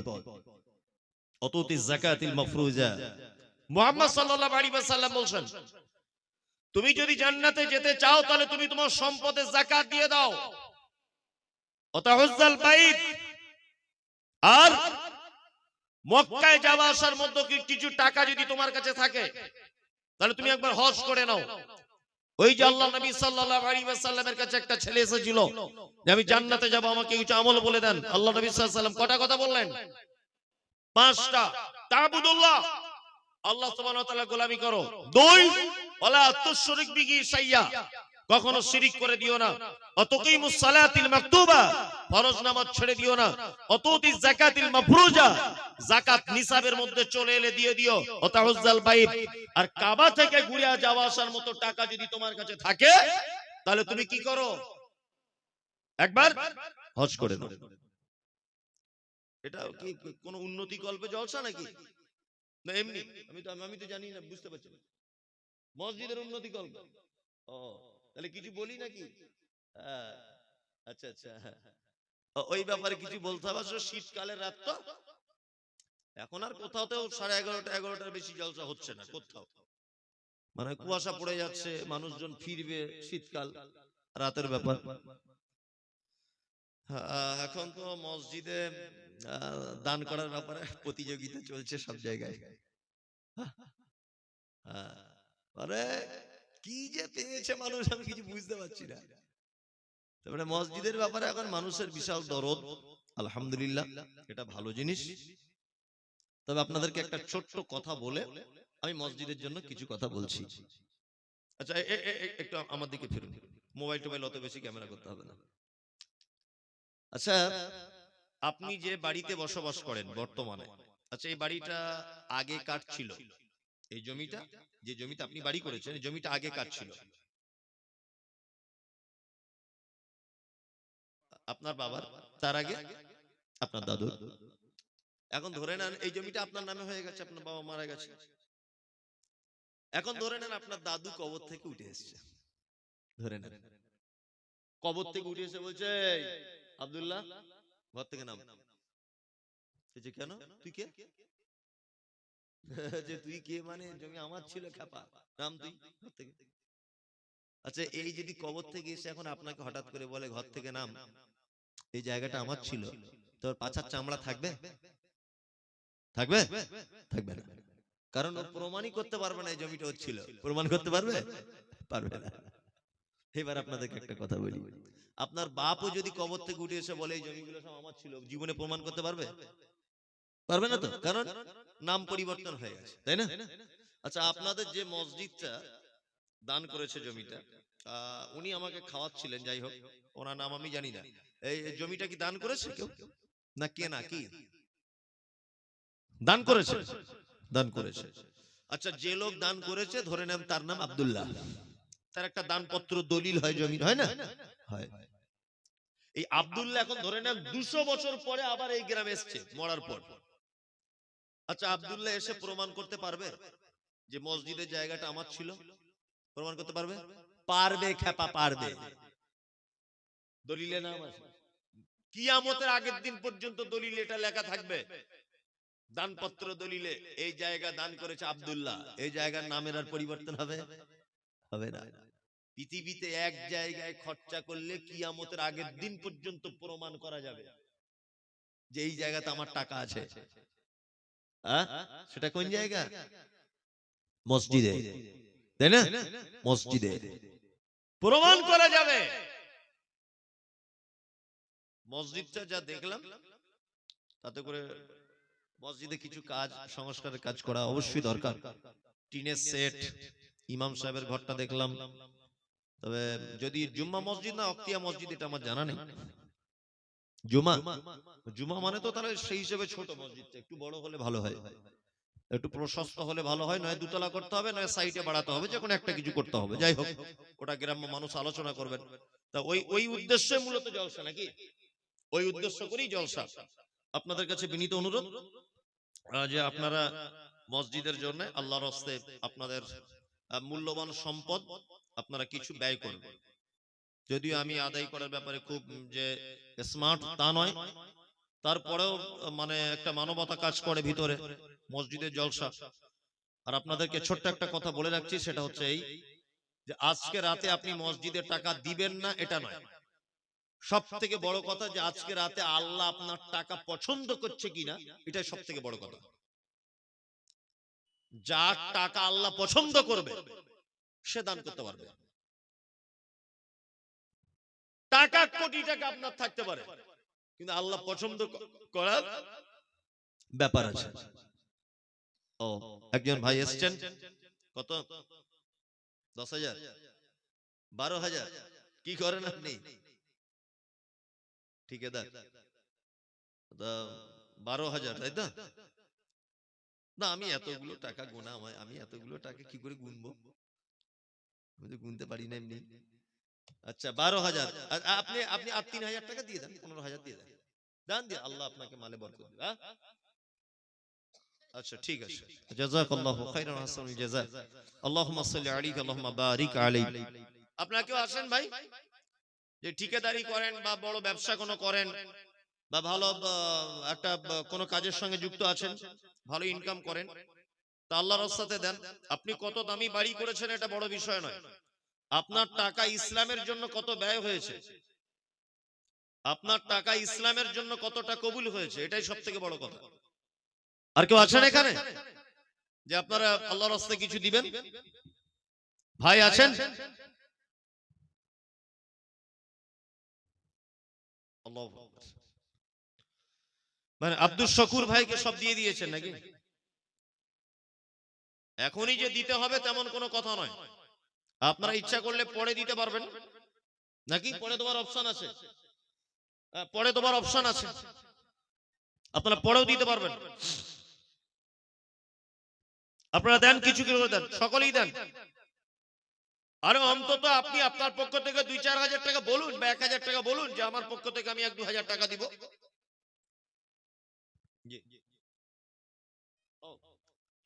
আরেকজন দিলেন 1,000 টাকা। আল্লাহুম্মা সাল্লি আলাইহি আল্লাহুম্মা বারিক আলাইহি। আর কেউ আছেন? কেউ আছেন না যে 1,000 টাকা আপনি দিবেন আল্লাহর রাস্তায়? মসজিদ বানাবার জন্য দেন। ভাই একটু আসুন। আরে 200-500 যা আছে তাই দেন, অসুবিধা কোথায়? তোর মোস্তফাকে দে নাম তুই সঙ্গে নিয়ে যাই, মোদের গোসাতে মেসে চড়াতে ময়দানে ভয় নাই। তোর মোস্তফাকে দে নাম তুই সঙ্গে নিয়ে যাই, মোদের গোসাতে মেসে চড়াতে ময়দানে ভয় নাই। খেতে দেব খাজর মেথি খুদা যদি পাই, বারগামে সে রাগব মোরা খিদমতে তাহার। ভাই কেউ আছেন তা আসুন, দয়া করে দেন। আরে ভাই 200-500 টাকা তো দেওয়া যায়, দেওয়া যায় না? দেওয়া যায়। Phone pay, Google pay, Paytm pay যা আছে দেন। 2,000 আপনি। আল্লাহুম্মা সাল্লি আলাইহি আল্লাহুম্মা বারিক আলাইহি। আসুন দেন, যার কাছে যা আছে তাই দেন।